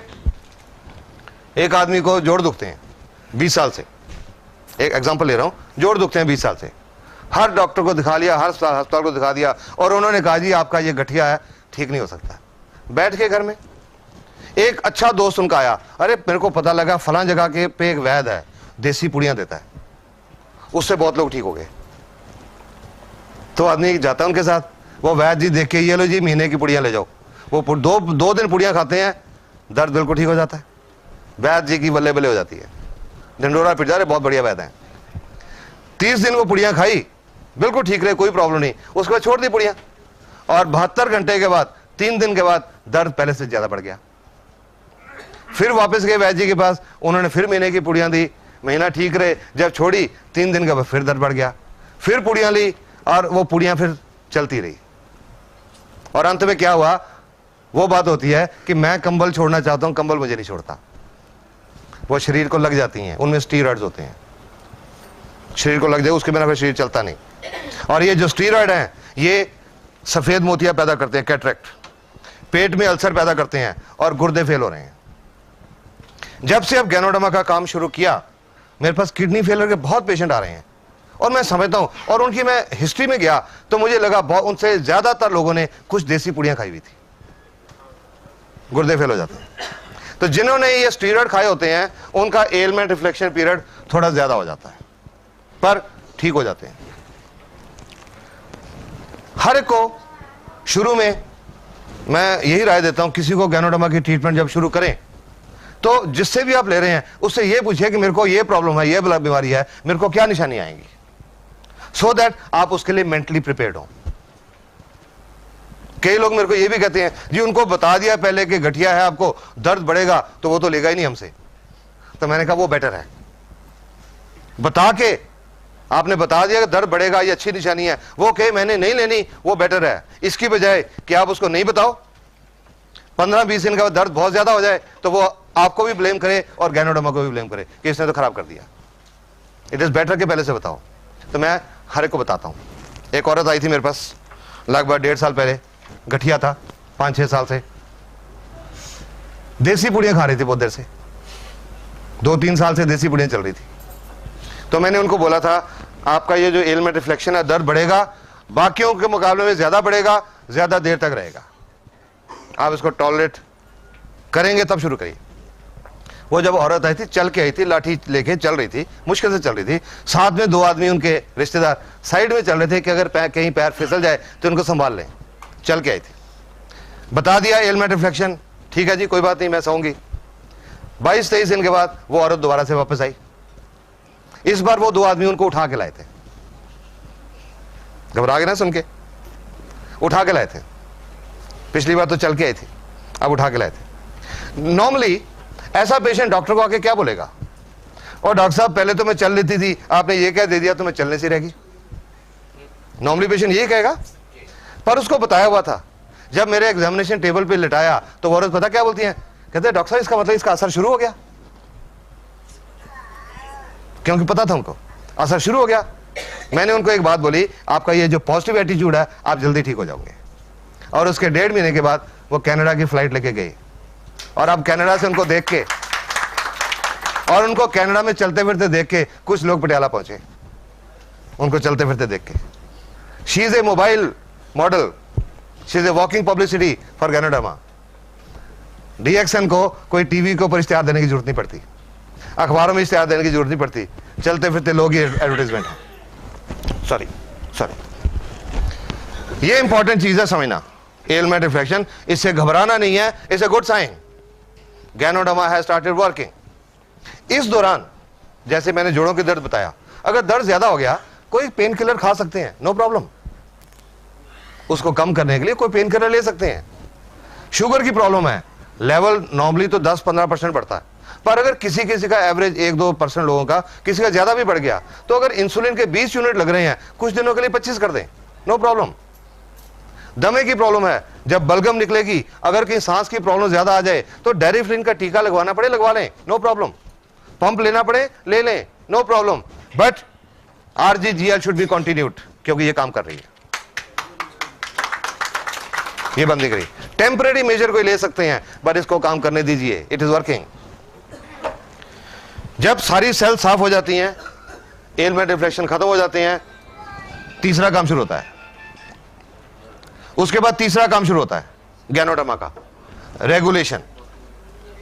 सेल के अंदर जो बिजली की क्रिया और जो रासायनिक क्रिया डिस्टर्ब्ड है, उसको गैनोडर्मा बैलेंस करती है। जो सेल ओवर एक्टिविटी कर रही हैं उनको कम करती है, जो अंडर एक्टिविटी कर रही हैं उनको एक्टिवेट करती है। It balances the body cells, bio electric and biochemical function. और जब उनका फंक्शन बैलेंस हो जाता है, जो बॉडी की सेल्स हैं वो नॉर्मल काम करने लग जाती हैं। जब सेल नॉर्मल काम करने लग जाती हैं, स्कैनिंग होकर सेल ढूंढ ली गई, उसके अंदर जो टॉक्सिन्स है, हार्मफुल मटेरियल्स, केमिकल्स, वो साफ कर दिए गए। सेल की फंक्शनिंग बैलेंस हो गई, सेल नॉर्मल हो गई, नॉर्मल फंक्शन करना शुरू कर दिया। तो जिस ऑर्गन की वो सेल हैं, उस ऑर्गन की बीमारी ठीक होनी शुरू हो जाती है। चाहे वो लिवर की सेल हैं, चाहे वो दिल की सेल हैं, चाहे गुर्दे की हैं, चाहे पेट की हैं, चाहे आंख की हैं, चाहे चमड़ी की हैं, उस अंग की बीमारी ठीक होनी शुरू हो जाती है। चौथा काम शुरू होता है building phase, reconstruction of the damage cells. जब सेल ने नॉर्मल काम करना शुरू कर दिया तो सेल्फ रिपेयर स्टार्ट होती है, सेल अपने आप को रिपेयर करना शुरू करती है, रिकंस्ट्रक्शन। और उसके बाद रीजेनरेशन। जो सेल्स हमारे शरीर में सोई पड़ी हैं, सुस्त पड़ी हैं, not working up to the mark, उनको गैनोडर्मा एक्टिवेट करती है, रीजेनरेट करती है, पुनरुत्पत्ति करती है। और ये जब 5 प्रोसेस पूरी हो जाती हैं, 100% हमारे शरीर की सेल नॉर्मल हो जाती हैं, जो नेचुरल वे में काम करने लग जाती हैं। और जब 100% नॉर्मल हो जाती हैं, काम करने लग जाती हैं, तो हमारे शरीर का सोया हुआ डॉक्टर जाग पड़ता है। Immune system becomes functional, fully functional. और जब वो इम्यून सिस्टम फंक्शनल होता है, सोया हुआ डॉक्टर जाग जाता है, और वो अंदर का डॉक्टर बीमारियां ठीक करता है। Because human body is the best doctor in the world. Ganoderma किसी बीमारी को ठीक नहीं करती, ये किसी बीमारी की दवाई नहीं है, ये तो हमारे अंदर के सोए हुए डॉक्टर को जगाने का एक टॉनिक है। It is a health tonic, not a medicine. हमारे शरीर के बिगड़े हुए सिस्टम को ठीक करती है, बीमारियां अपने आप ठीक हो जाती हैं। हर चीज का एक रेंज है। स्कैनिंग 1 दिन से लेकर 30 दिन तक, कितना टाइम लगेगा डिपेंड करेगा कितनी सेल खराब है। डिटॉक्सिफिकेशन 1 सप्ताह से 30 सप्ताह, टॉक्सिन लोड कितना बॉडी में, बैलेंस करने को 1 महीने से 12 महीने, डिपेंड करेगा बैलेंस कितना बिगड़ा हुआ है। रिकंस्ट्रक्शन 6 महीने से 24 महीने, पुनर्निर्माण 6 महीने से 24 महीने। I'll give you a layman's example, probably you will understand। बारिश आती है, जब कोई कच्ची दीवार है, दीवार गिर जाती है। अगर दीवार का सिर्फ 2 फुट का हिस्सा गिरा तो उसको दोबारा बनाने में शायद 2-3 घंटे लगेंगे। पर अगर बारिश ज्यादा, पूरी दीवार गिर गई, तो बनाने में ज्यादा टाइम लगेगा, पुनर्निर्माण ज्यादा टाइम लगेगा। 6 महीने से 24 महीने तक डिपेंड करता है रिकंस्ट्रक्शन कितनी करने की जरूरत है, पुनर्निर्माण कितना करने की जरूरत है। एंड रीजेनरेशन 1 साल से 3 साल तक कि हमारा सिस्टम शरीर का कितना बिगड़ा हुआ है, उसको बैलेंस करने में गैनोडर्मा को कितना टाइम लगेगा। किसी पेशेंट के लिए गैनोडर्मा की ट्रीटमेंट का कोई फिक्स पीरियड नहीं होता। हम किसी को यह नहीं बता सकते कि आपको दमा है, आपको 6 महीने लगेंगे, आपको हार्ट प्रॉब्लम है, आपको 8 महीने लगेंगे, आपको शुगर है, आपको साल लगेगा, किसी को नहीं बता सकते। हर एक बॉडी अलग अलग तरीके से काम करता है। एक दमे का मरीज 18 दिन में ठीक हो गया था, 22 साल से दमा था, 18 दिन में पूरा ठीक हो गया था, मैं हैरान हो गया देख के। और एक और दमे की पेशेंट आई थी मेरे पास, 4 साल से दमा था, उनको 7 महीने लगे थे। बॉडी कैसे रिस्पॉन्ड करता है, हर चीज के प्रति हमारे शरीर का रिस्पॉन्स क्या है, उस पर डिपेंड करेगा कि टाइम कितना लगता है। एवरेज जो पीरियड है ज्यादातर बीमारियों का, आप 3 साल का जो एक्सपीरियंस है, 6-7 हजार जो पेशेंट देख चुका हूं, मेरा जो एक्सपीरियंस है, ज्यादातर बीमारियों के लिए 6 महीने से 12 महीने का टाइम लगता है। ज्यादातर 60 to 70% 6 महीने से 12 महीने में ठीक हो जाती है। किसी को ज्यादा भी लगता है, किसी को कम भी लगता है। पेड़ होते हैं प्लम सराटा, प्लम ग्यूरकस एग्जांपल है। I will just tell you, ये डीएक्सन की मैगजीन आती है। हर आदमी जब डीएक्सन को ज्वाइन करता है, उसका फॉर्म भरा जाता है, एक उसको बैग मिलता है, बैग के अंदर एक फॉर्म होता है जिसको बोलते हैं testimonial form. DXN is so confident अपनी प्रोडक्ट के बारे में, इनको यकीन है ठीक हो जाएंगे, तो वो टेस्टिमोनियल फॉर्म है कि जब आप ठीक हो जाएं, आप ये फॉर्म भर के भेजिएगा कि आपका नाम क्या है, उम्र कितनी है, एड्रेस क्या है, आपको क्या तकलीफ थी, कब गैनोडर्मा खानी शुरू की, क्या डोज खाई, अब कैसे हैं। तो वो लोग अपने लेटर भेजते हैं, वो इस मैगजीन में पब्लिश होता है, वो रिपोर्ट यहां पब्लिश होती है। ये एक दुबई की रिपोर्ट है। ये औरत को 30 साल से शुगर की बीमारी थी, इंसुलिन के टीके लगते थे। 7वें महीने में जाके शुगर का लेवल कम आना शुरू हुआ, और 16 महीने के बाद शुगर ठीक हो गई, इंसुलिन के टीके लगने बंद हो गए। अगर कहीं इस औरत ने 6 महीने में फैसला कर लिया होता कि मेरे को तो 6 महीने हो गए ये कैप्सूल खाते हुए, मेरी तो शुगर नहीं ठीक हो रही, मैंने नहीं खानी, आज भी इंसुलिन के टीके लगते होते। 16 महीने लगे। इनकी एक बेटी है, उनको 20 साल से शुगर थी, उन्होंने भी ये खाना शुरू किया, 5 महीने में उनकी सब दवाइयां छूट गई, 5 महीने में शुगर ठीक हो गई। एक को 16 महीने लगे, एक को 5 महीने, दोनों ठीक हो गए। पर यह फर्क क्यों? किसका सिस्टम कितना बिगड़ा हुआ था, कितनी रिपेयर की जरूरत थी बॉडी में। अलग अलग टाइम लगता है हर पेशेंट को। आज तो जब भी मेरे को कोई पेशेंट पूछता है कि जी मेरे को फला बीमारी है, मेरे को गैनोडर्मा कितनी देर खानी पड़ेगी, मेरा एक ही जवाब होता है, जब तक ठीक नहीं हो जाते। चाहे 4 महीने लगते हैं, चाहे 6 महीने लगते हैं, चाहे 2 साल लगते हैं, चाहे 4 साल लगते हैं। जब सिस्टम ठीक हो जाएगा, प्रॉब्लम ठीक हो जाएगी। Have it with confidence, but this I can tell you with confidence, Ganoderma works, it works wonderfully. बहुत कुछ देख चुका हूं, ऐसे लोगों को देख चुका हूं जिन्होंने जीने की उम्मीद छोड़ दी थी। जलंधर के पास एक गांव है, वहां से दिसंबर में एक पेशेंट नहीं, एक पेशेंट का बेटा आया मेरे पास 11 दिसंबर को अपनी माताजी की रिपोर्ट लेके। उनको 10 दिसंबर को उनको माताजी को ओसवाल कैंसर अस्पताल से डिस्चार्ज किया गया था, यह कह के कि घर ले जाओ, सेवा करो, कुछ दिनों के मेहमान हैं। क्या हिस्ट्री थी उनकी? उनको ओवरी का कैंसर था, अंडकोश, 1990 में हुआ था। ऑपरेशन हो गया, कीमोथेरेपी हो गई, रेडियोथेरेपी, बिजलियां लग गई, ठीक हो गए। 12 साढ़े 12 साल बिल्कुल ठीक गुजर गए, नो प्रॉब्लम्स। पर 2003 में उस कैंसर की जड़ें फिर बढ़ने लगी, मेटास्टेसिस, 12 साल के बाद जड़ें बढ़ने लगी, अंतरी में आ गया, लिवर में आ गया, खाने की नली में आ गया, और उनके खाने की नली कंप्लीटली ब्लॉक्ड हो गई। ओसवाल अस्पताल में 2 महीने दाखिल रहे, कीमोथेरेपी हो गई, बिजलियां लग गई। वो जो ट्यूब होती है रबड़ की, खाना देने के लिए सिरिंज से जो दूध पिलाते हैं, वो ट्यूब लगा दी गई, और 10 दिसंबर को डिस्चार्ज किया गया, घर ले जाओ, सेवा करो। वो पूछता है जी आपकी गैनोडर्मा कुछ करेगी? मैंने कहा जी इनका तो बहुत बड़ा हुआ है, आई डोंट थिंक कुछ हो सकता है, पर आप फिर भी उनको दो कि एक टॉनिक है, उनके पास जितने दिन बचे हैं वो ठीक ठाक गुजरने हैं, दर्द थोड़ी कम हो जाए।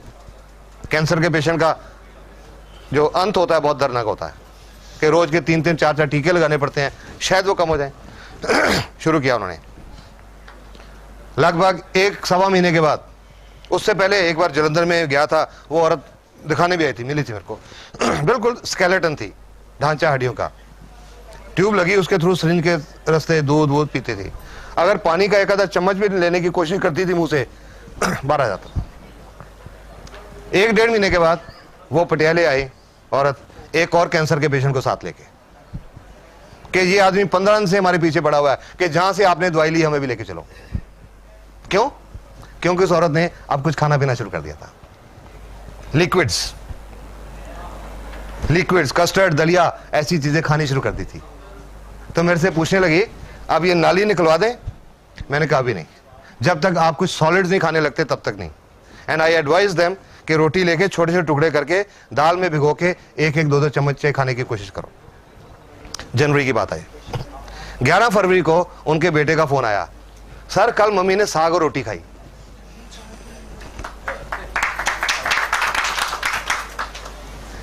इंसिडेंटली मुझे 13 फरवरी को जलंधर जाना था एक शादी अटेंड करने। I felt so happy. मैंने उसको कहा अपने गांव का रास्ता बताओ, मैं तुम्हारे गांव में आना चाहता हूं। और उनके गांव में गया। उस औरत की एक सिस्टर कनाडा से आई थी लास्ट टाइम उनको मिलने के लिए। उनकी एक ननद न्यूयॉर्क से आई थी उनको लास्ट टाइम मिलने के लिए। और अब वो देख रहे हैं अब तो गुरपाल कौर शहर में घूम रही हैं। उन्होंने उस गुरुद्वारे में एक अखंड पाठ कराया। 27 फरवरी को बुलाया गया मेरे को, और जो रिस्पेक्ट मिली वो पहले 30 साल के मेडिकल करियर में नहीं मिली थी। Just because of this service की वजह से। वही आदमी हूं, वही डॉक्टर हूं जो आज से 3-3.25 साल पहले था, वही MBBS डॉक्टर। फर्क क्या है, आज ये गैनोडर्मा की साथ में जुड़ गई और इसको अच्छी तरह समझा, लोगों को बताया। वो मैंने सिर्फ वही किया और कुछ नहीं किया।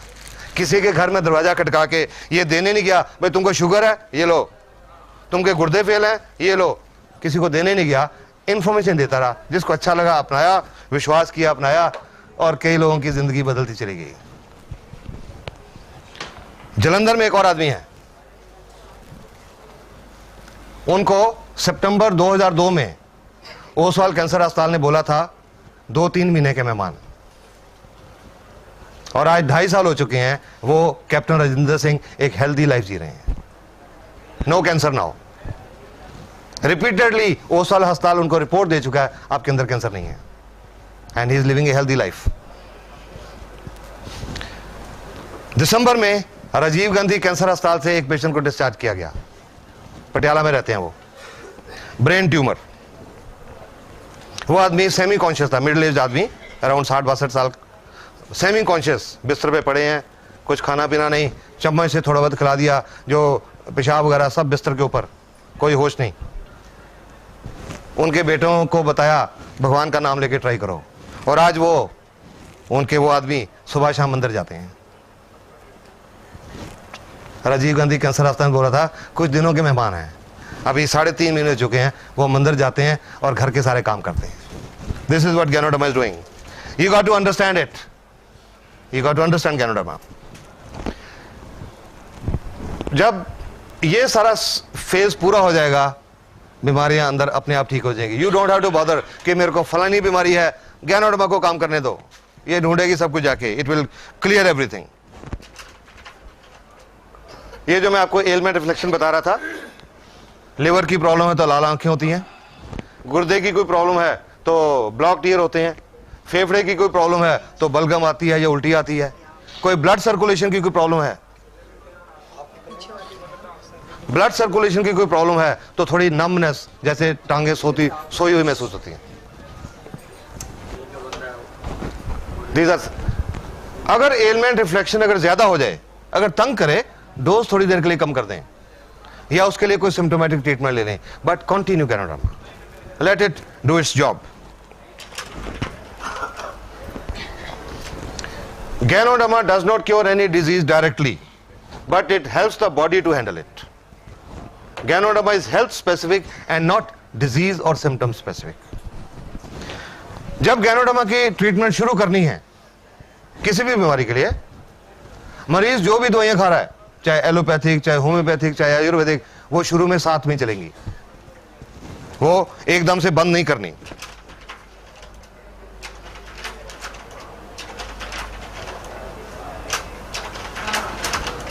वो एकदम से बंद नहीं करनी।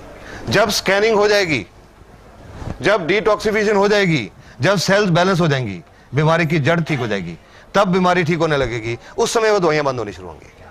आफ्टर दिस फेज 1 महीने में बंद होती हैं, 4 महीने में बंद होती हैं, साल में बंद होती हैं, 1.5 साल में बंद होती हैं, वो किसी को नहीं बता सकते। जब सिस्टम ठीक होगा तब बंद होगी, शुरू में वो साथ में चलेंगी। उन दवाइयों के साथ गैनोडर्मा की कोई इंटरेक्शन नहीं है, कोई प्रॉब्लम नहीं है, क्योंकि ये फूड सप्लीमेंट है, दवाई नहीं है। It is a health tonic. अब इसकी आपको डोज बताऊं मैं।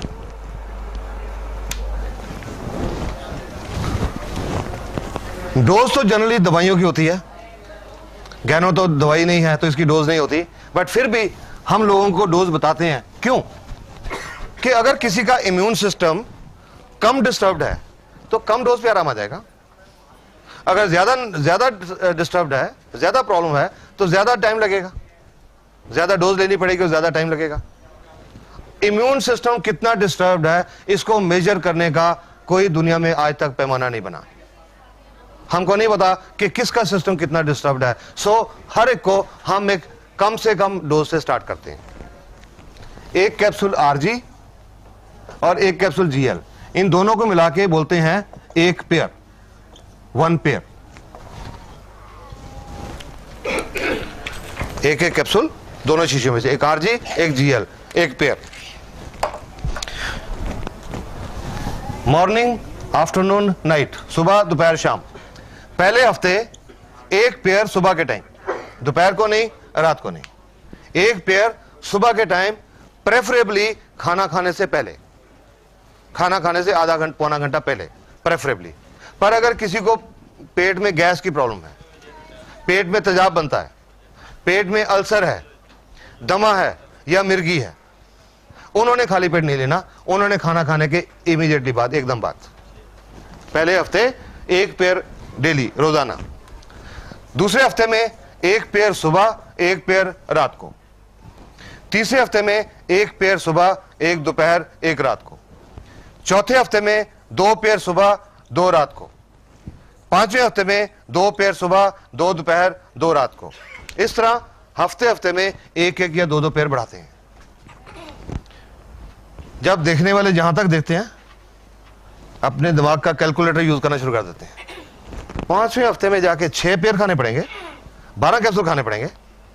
घबरा जाते लोग ये सोच के। ये जरूरी नहीं है, ये जरूरी नहीं कि हर एक को 12 कैप्सूल खाने पड़ेंगे। ये तो सिर्फ डोज बढ़ाने का तरीका है। कब तक बढ़ानी है? जब तक उस मरीज को जो भी प्रॉब्लम है, जब तक वो ठीक नहीं हो जाती। और जब कैसे पता लगेगा मरीज को कि उसके ऊपर इसने असर करना शुरू कर दिया? जब उस मरीज के अंदर उस बीमारी के मुताबिक जो एलमेंट रिफ्लेक्शंस हैं वो आ जाएंगे। जिस डोज पे, अगर लिवर की प्रॉब्लम है तो जिस डोज पे आंखें लाल हो जाएंगी। अगर शुगर की प्रॉब्लम है तो जिस डोज पे शुगर का लेवल राइज करेगा। अगर गुर्दे की प्रॉब्लम है तो जिस डोज पे कानों में भारीपन आएगा, वो डोज उस पेशेंट के लिए सही डोज है। कई लोगों में ये एलमेंट रिफ्लेक्शन पहले हफ्ते की डोज में आ गए, एक पेयर की डोज पे, उनको आगे बढ़ाने की जरूरत नहीं पड़ी, इसी पे कंटिन्यू करते हैं। किसी को 2 पे, किसी को 3 पे। अपने बॉडी के मुताबिक हर पेशेंट खुद डोज एडजस्ट करेगा, किसी के लिए कोई फिक्स डोज नहीं है। हर अपनी बॉडी के मुताबिक डोज एडजस्ट करेगा, और जो भी डोज एडजस्ट होती है तब तक खाते रहना जब तक ठीक नहीं होती। अब कई लोग ये सोच के कि जी 8 महीने लगेंगे, कई बार हेजिटेट करते हैं, क्योंकि आज का पेशेंट बहुत इम्पेशेंट है। आज का तो मरीज है, वो सोचता है कि मेरा जो प्रॉब्लम है, आज डॉक्टर ने दवाई लिखी, कल तक आराम आना चाहिए, नहीं आया तो दूसरे दिन आज आदमी डॉक्टर चेंज कर लेता है। दूसरे दिन किसी दूसरे डॉक्टर की दवाई, आराम नहीं आया तो तीसरे दिन तीसरा डॉक्टर। आज का पेशेंट इतना इम्पेशेंट हो चुका है। पर मैं तो जब गैनोडर्मा के बारे में बताता हूं, मैं हर एक को यही बात बोलता हूं, you have to be patient. मैं तो उनको ये बोलता हूं, you are a patient, remain patient for some time, take Ganoderma patiently, and after some time you will not remain a patient. Faith के साथ लीजिए, ठीक हो जाएंगी प्रॉब्लम्स, बहुत कुछ ठीक हो जाएगा। ये तो नॉर्मल तरीके से डोज स्टार्ट करते हैं। एक प्रॉब्लम होती है, एक तरह के पेशेंट होते हैं, उनको हम ये डोज स्टार्ट नहीं करते। कैसे पेशेंट?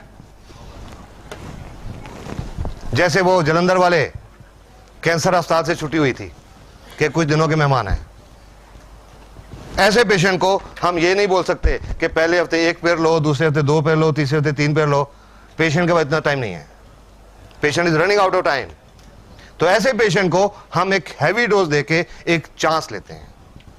ये नहीं बोलते अरे वो ओसाल वाले या राजीव गांधी वाले वो क्या करें, उनको क्या पता, आप हमारी ये खाओ ठीक हो जाओगे। No, I just tell them take a chance, ताकि जितना टाइम बचा है वो ठीक ठाक गुजर जाए।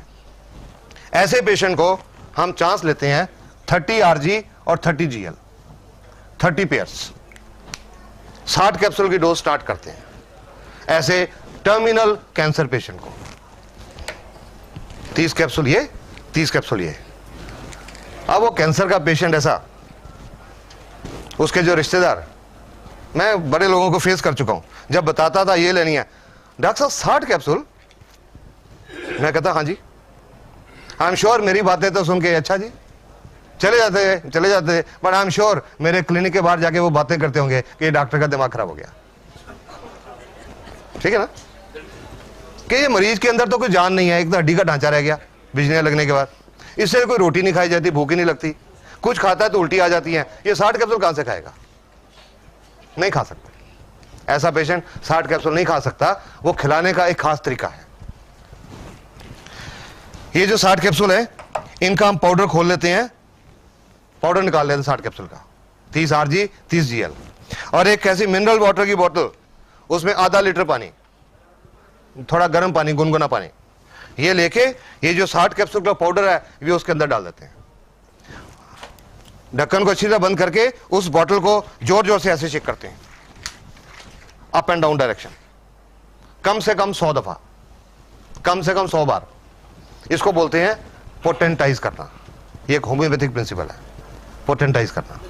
और 100 दफा शेक करके जो आधा लीटर सस्पेंशन तैयार हो गई, वो उस कैंसर के मरीज को हर 5-10 मिनट में 1-2 चम्मच करके पिला देते हैं और 1.5-2 घंटे में ये पूरा खत्म कर देते हैं। इसको बोलते हैं डाइट थेरेपी। डाइट थेरेपी हर रोज उस कैंसर के पेशेंट को हम ये डाइट थेरेपी देते हैं, 60 कैप्सूल की डोज, महीना 1.5 महीना। और जिस पेशेंट को कैंसर अस्पताल ने बोला कुछ दिनों के मेहमान हैं और उनका महीना 1.5 महीना गुजर गया, कंडीशन थोड़ी स्टेबल होगी, बेटर होगी, उसके बाद डोज रिड्यूस करते हैं, फिर कम करते हैं, पर शुरू इस तरीके से करते हैं। और वो जो मैं कैप्टन राजेंद्र सिंह की और वो उनकी बात कर रहा हूँ, जलंधर वालों की, ये डोज उनको स्टार्ट कराई थी, ये कह के भगवान का नाम लो, जस्ट टेक ए चांस कि जितना टाइम बचा ठीक ठाक गुजर जाए। और आज इस डोज से बहुत सारे लोग कैंसर फ्री हो चुके हैं। लेकिन कोई झूठा दावा नहीं करता मैं ना डीएक्सन कंपनी कि इससे हर कैंसर ठीक हो गया। नहीं, हर कोई नहीं ठीक हुआ। कुछ ऐसे भी थे टर्मिनल पेशेंट जो नहीं बचे, लेकिन उसके बावजूद उनके रिश्तेदारों ने आके थैंक्स किया कि जितना टाइम वो जिए ठीक ठाक जिए। जो पहले दर्द होती थी अब वो दर्द नहीं होती थी, टीका नहीं लगाना पड़ता था। पहले खाना नहीं खा सकते थे, अब खाना खाते थे, चलते फिरते रहे। गैनो डब्बा ने बहुत अच्छा काम किया। ये डाइट थेरेपी ऐसे कैंसर के लोगों के लिए। एक और चीज होती है जिसमें डाइट थेरेपी काम करती है। कोई इंसान बहुत हेल्दी है, 130 किलो को हेल्दी कहेंगे क्या? लोग कहते हैं जी वो मेरी फलानी एक मामी है, वो बहुत हेल्दी है। हेल्दी नहीं कहेंगे इसको, बहुत अनहेल्दी है। 125-30 किलो का वजन है। तो जो लोग जल्दी वेट लूज करना चाहते हैं उनको भी डाइट थेरेपी रिकमेंड करते हैं। ये एक पेशेंट की रिपोर्ट है, ये मलेशिया की रिपोर्ट है। ये आप इस आदमी को देखिए, इसका पेट देखिए। इनका वजन था 86.5 किलो, 86.5, और इनकी वेस्ट थी 42 इंचेस। इन्होंने ये डाइट थेरेपी शुरू की और साथ में बोलते हैं कि मैंने दोपहर को हल्का खाना खाया, सुबह शाम सिर्फ फल फ्रूट खाए, पाइनएप्पल, पियर, एप्पल, गुआवा और वाटरमेलन, सिर्फ फल फ्रूट सुबह शाम, और साथ में थोड़ी एक्सरसाइज की। 21 दिन के बाद 13.5 किलो वजन घटा इन 21 डेज, और कमर 42 से 37 inch. Diet therapy. Diet therapy एक और किस्म के लोगों के लिए भी, कोई गठिए का पेशेंट जिसको यह पता लगेगा दर्द बढ़ेगा, अरे नहीं मैं नहीं लूंगा कि दर्द बढ़ जाएगा, उनको डाइट थेरेपी शुरू कराते हैं, क्योंकि इसमें एलमेंट रिफ्लेक्शन कम आते हैं या नहीं आते। ऐसे लोगों को भी डाइट थेरेपी शुरू करते हैं। सब ये जो तैयार करते हैं ये कितने टाइम तक ठीक रहता है? 1.5-2 घंटा बस, उससे ज्यादा नहीं। उससे ज्यादा ये जब हम इससे ऐसे हिलाते हैं ना, इसमें एक बड़ी डायनेमिक पावर पैदा होती है। ये जो क्या होता है, पानी के अंदर कुछ जो पानी के कण होते हैं, इनको बोलते हैं MC, molecular clusters. Molecular clusters, जो पानी, आम पानी का जो साइज होता है मॉलिक्यूल्स का 13 से 15 एमसी पर क्यूबिक मिलीलीटर। जब ये करते हैं वो 13 से 15 की बजाय 2-3 हो जाता है, उनकी एब्जॉर्प्शन सेल में बढ़ जाती है, और 2 घंटे के अंदर वो डायनेमिक पावर रहती है, उसका खत्म हो जाती है। सपोजिंग कोई पेशेंट है, उसने भी आधा पिया, नहीं पिया गया 2 घंटे में, तो 2 घंटे के बाद इसको फिर से हिला लो, फिर 100 बार फिर हिला के फिर से वो पैदा करके फिर 1.5-2 घंटे में खत्म कर दो। ऐसा भी कर सकते हैं, लाइक दैट। 1-1.5 महीना डेली, एवरी डे। सर ये जो Every day. पेशेंट है जिसका ओवरवेट था, तो इसको कितना डोज, ये तो हैवी है ना, इसके लिए ये इतना ही डोज देना चाहिए? किसके लिए?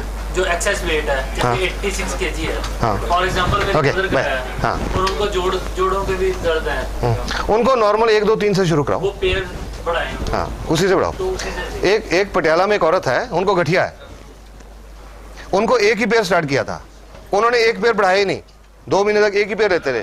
2 महीने में उन्होंने 8 किलो वजन लूज कर दिया, सिर्फ एक पैर से। अब उनका गठिया भी ठीक है और अब उनका वो भी ठीक है।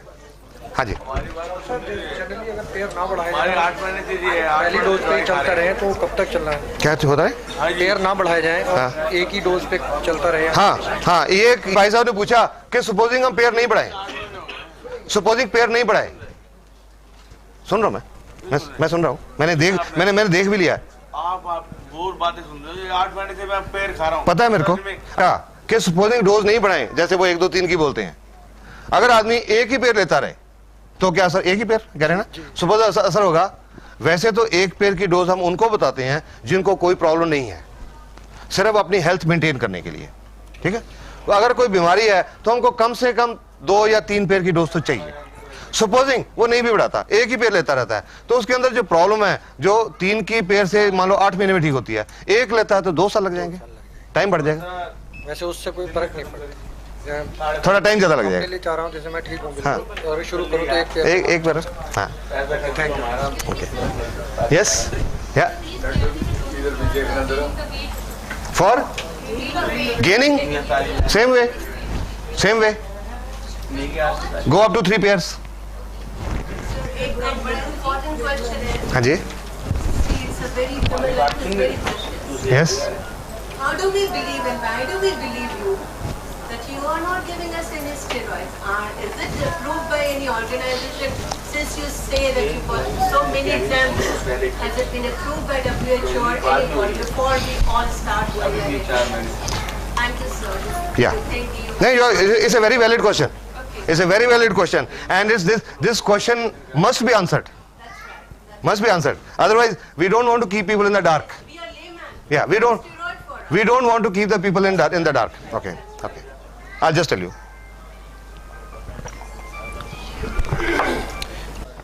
Dr. Lim approached the US government to open DXN in USA, but उन्होंने रिफ्यूज कर दिया।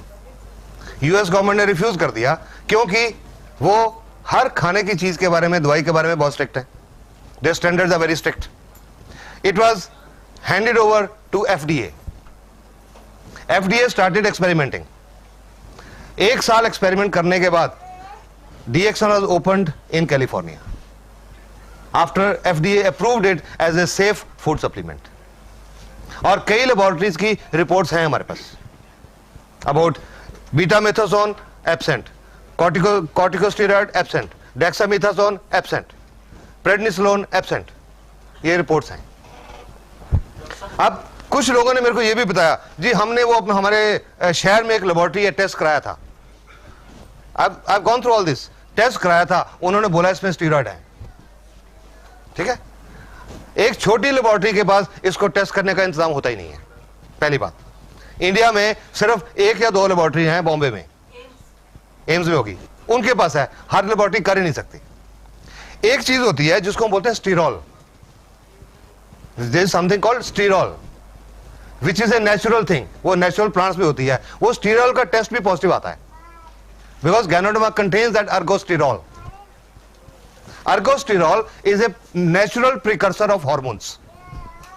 It contains that, जिसकी वजह से छोटी मोटी लेबोरेटरी वाले इसमें वो स्टीरॉइड दिखा देते हैं। पर हमारे पास सिंगापुर की लेबोरेटरी, मलेशिया की लेबोरेटरी, चेन्नई की लेबोरेटरीज इंडिया में जब आई थी, ड्रग कंट्रोल ऑफ इंडिया ने सब कुछ वेरीफाई किया था। Then DXN was allowed to come in India. And 1993 1993 में DXN कंपनी मलेशिया में शुरू हुई और आज दुनिया के 53 कंट्रीज में चल रही है। There must something must have been found, उसके बिना नहीं हो सकता। और अगर यूएसए जैसे कंट्री में खुली, कनाडा में खुली, ऑस्ट्रेलिया में खुली, I don't think they will allow it without verifying. चल रही है, you can rest assured. Report चाहिए, बहुत सारी हैं, इंटरनेट के ऊपर बहुत रिपोर्ट्स अवेलेबल हैं। You will find one ergosterol. कितनी है थोड़ा सा रिपोर्ट आ गई। नहीं, आप एज बताइए मेरे को, एज कितनी है? एज, उम्र? ओके, पहले उनको शुगर की भी प्रॉब्लम थी? प्रॉब्लम उसको एक बार 3-4 साल का था तो फिटनेस का प्रॉब्लम था, तो काफ़ी लंबा इलाज चला था उसका। Doctor Das please, we are answering the questions now. ये क्वेश्चन हो सकता है और भी किसी के काम आएंगे। हाँ सुनिए, ये किडनी पेशेंट के बारे में बात कर रहे हैं, हम एक गुर्दे के पेशेंट की बात कर रहे हैं। सुनिए प्लीज। हाँ, तो वो फिटनेस डायलिसिस का इलाज चला था 6-7 साल। डॉक्टर दास गुप्ता जो है वो बहुत अच्छे डॉक्टर थे, तो चले गए, उसका इलाज भी सही हुआ और ठीक भी हो गया। चलो अभी 1.5-2 महीना पहले प्रॉब्लम आई, फीवर उभर आया और वो गांठ में दर्द हुआ, इलाज कराने के लिए गए तो दरभंगा में डॉक्टर एन मिश्रा है। ये डायलिसिस कितनी देर से चल रहा है? डायलिसिस पिछले सप्ताह से चल रहा है, 2 दिन हो गए हैं डायलिसिस। ओके, तो क्या उन्होंने ट्रांसप्लांट कराने का फैसला कर लिया? डॉक्टर ने उन्होंने कहा कि इसको ट्रांसप्लांट तो करना पड़ेगा, लेकिन उससे पहले डायलिसिस भी जरूरी है। ओके, और पेशेंट उसे देखने से चलता फिरता है। अगर तो किसी पेशेंट ने डिसाइड किया कि कुछ दिनों में ट्रांसप्लांट कराना है, अगर किसी ने, आप सबकी इंफॉर्मेशन की है कि कुछ दिनों में ट्रांसप्लांट कराना है, तो गैनोडर्मा शुरू नहीं करनी। मैंने तो स्टार्ट कर नहीं, अगर कुछ दिनों में कराना है तो नहीं करनी, क्योंकि जब हम ट्रांसप्लांट करते हैं हम स्टीरॉयड देके बॉडी के इम्यून सिस्टम को कम करते हैं कि बॉडी उसको रिजेक्ट ना कर दे, इसलिए इम्यून सिस्टम को बढ़ाना है, ये कॉन्ट्राडिक्टरी इफेक्ट हो जाएगा। और या दूसरा एक और, अगर किसी का किडनी ट्रांसप्लांट हो चुका है 6 महीने तक गैनोडर्मा नहीं देनी, otherwise there are chances body will reject the kidney. Sir जैसे डायलिसिस चल रहा है उसका, ये दवा मैं बिना डॉक्टर से पूछे हुए मैं दे रहा हूँ, मतलब मैं इसलिए कि डॉक्टर मना करेंगे मुझे पता है, डेफिनेटली, इसलिए मैं चुपचाप उसको खिला रहा हूँ। दोनों में से 2-2 गोली सुबह और 2-2 गोली। मैं इसका आपको एक पेशेंट का एग्जांपल बताता हूँ, शायद आपके जॉब का मिल जाएगा, औरों के लिए भी होगा। बैठिए। लगभग 2 साल पहले एक किडनी के पेशेंट को देखने के लिए बुलाया गया था मेरे को। चंडीगढ़ के पास एक जगह है, वहां उस औरत का डायलिसिस चल रहा था कुछ टाइम से, और उन्होंने ट्रांसप्लांट के लिए कहा अपने डॉक्टर को, जो किडनी का इलाज चल रहा था। उन्होंने कहा जी वो जो औरत है उनको कई सालों से दमे की प्रॉब्लम थी, और दमा के कारण उनके फेफड़ों में एक प्रॉब्लम होती है, उसको बोलते हैं पल्मोनरी फाइब्रोसिस, फेफड़े श्रिंक हो जाते हैं, वो हुए थे। तो उनको डॉक्टर ने कहा हम इनका ट्रांसप्लांट करने की सोच नहीं सकते, क्योंकि ये जो फेफड़े की प्रॉब्लम है ये एनेस्थीसिया नहीं सह पाएंगी, शायद ऑपरेशन थिएटर में डेथ हो जाए, ये नहीं सोच सकते। तो जितनी देर इन्होंने जीना है इनकी सेवा करो, जो 4-6 महीने जीना है सेवा करो। मेरे को देखने के लिए बुलाया गया, फर्स्ट पेशेंट था मेरा किडनी का। I couldn't tell with confidence कि जी बहुत सारे लोग ठीक हो गए जी, आप भी लो। वो पहला पेशेंट था मेरी जिंदगी का किडनी का पेशेंट। लिटरेचर लेके गया, गैनोडर्मा की जो किताब वो लेके गया, उनको दिखाया, ये देखो जी जापान यूनिवर्सिटी की रिपोर्ट है गुर्दे के बारे में, यहाँ लिखा हुआ है कि गैनोडर्मा गुर्दे की बीमारी को 100% ठीक कर सकती है, ये किताब में लिखा हुआ है। वो दिखाया तो वो भी मेरे को कहने लगे क्या हम अपने डॉक्टर से पूछ लें, आपकी अच्छी लगती है पर क्या उनसे पूछ लें जिनकी ट्रीटमेंट चल रही है इतने सालों से। तो मैंने उनको साफ बोला कि जरूर पूछिए, पर पूछने में एक प्रॉब्लम आ सकती है कि वो जो डॉक्टर हैं आपके, पता नहीं वो हर्बल के प्रति उनका ओपन माइंड है या नहीं, जड़ी बूटियों के प्रति ओपन माइंड है या नहीं। अगर नहीं हुआ जड़ी बूटियों के प्रति ओपन माइंड, और उन्होंने बोल दिया कि मेरी दवाई के साथ आपने और कोई नहीं लेना, तो आपको मुश्किल पड़ जाएगी, आपको डिसीजन लेने में मुश्किल हो जाएगी। बाकी इट्स योर विश, मैं कि मेरा काम था इंफॉर्मेशन देना, बाकी आपकी मर्जी है। उन्होंने वो डॉक्टर साहब से सलाह किए बिना शुरू कर दी, मेरे पे विश्वास किया, शुरू कर दी। वो शुरू करने के लगभग 1.5 महीने के बाद उनका डायलिसिस बंद हो गया और 9-9.5 ग्राम पे पहुंच गया। हाँ, आप सुनो ये पूरा।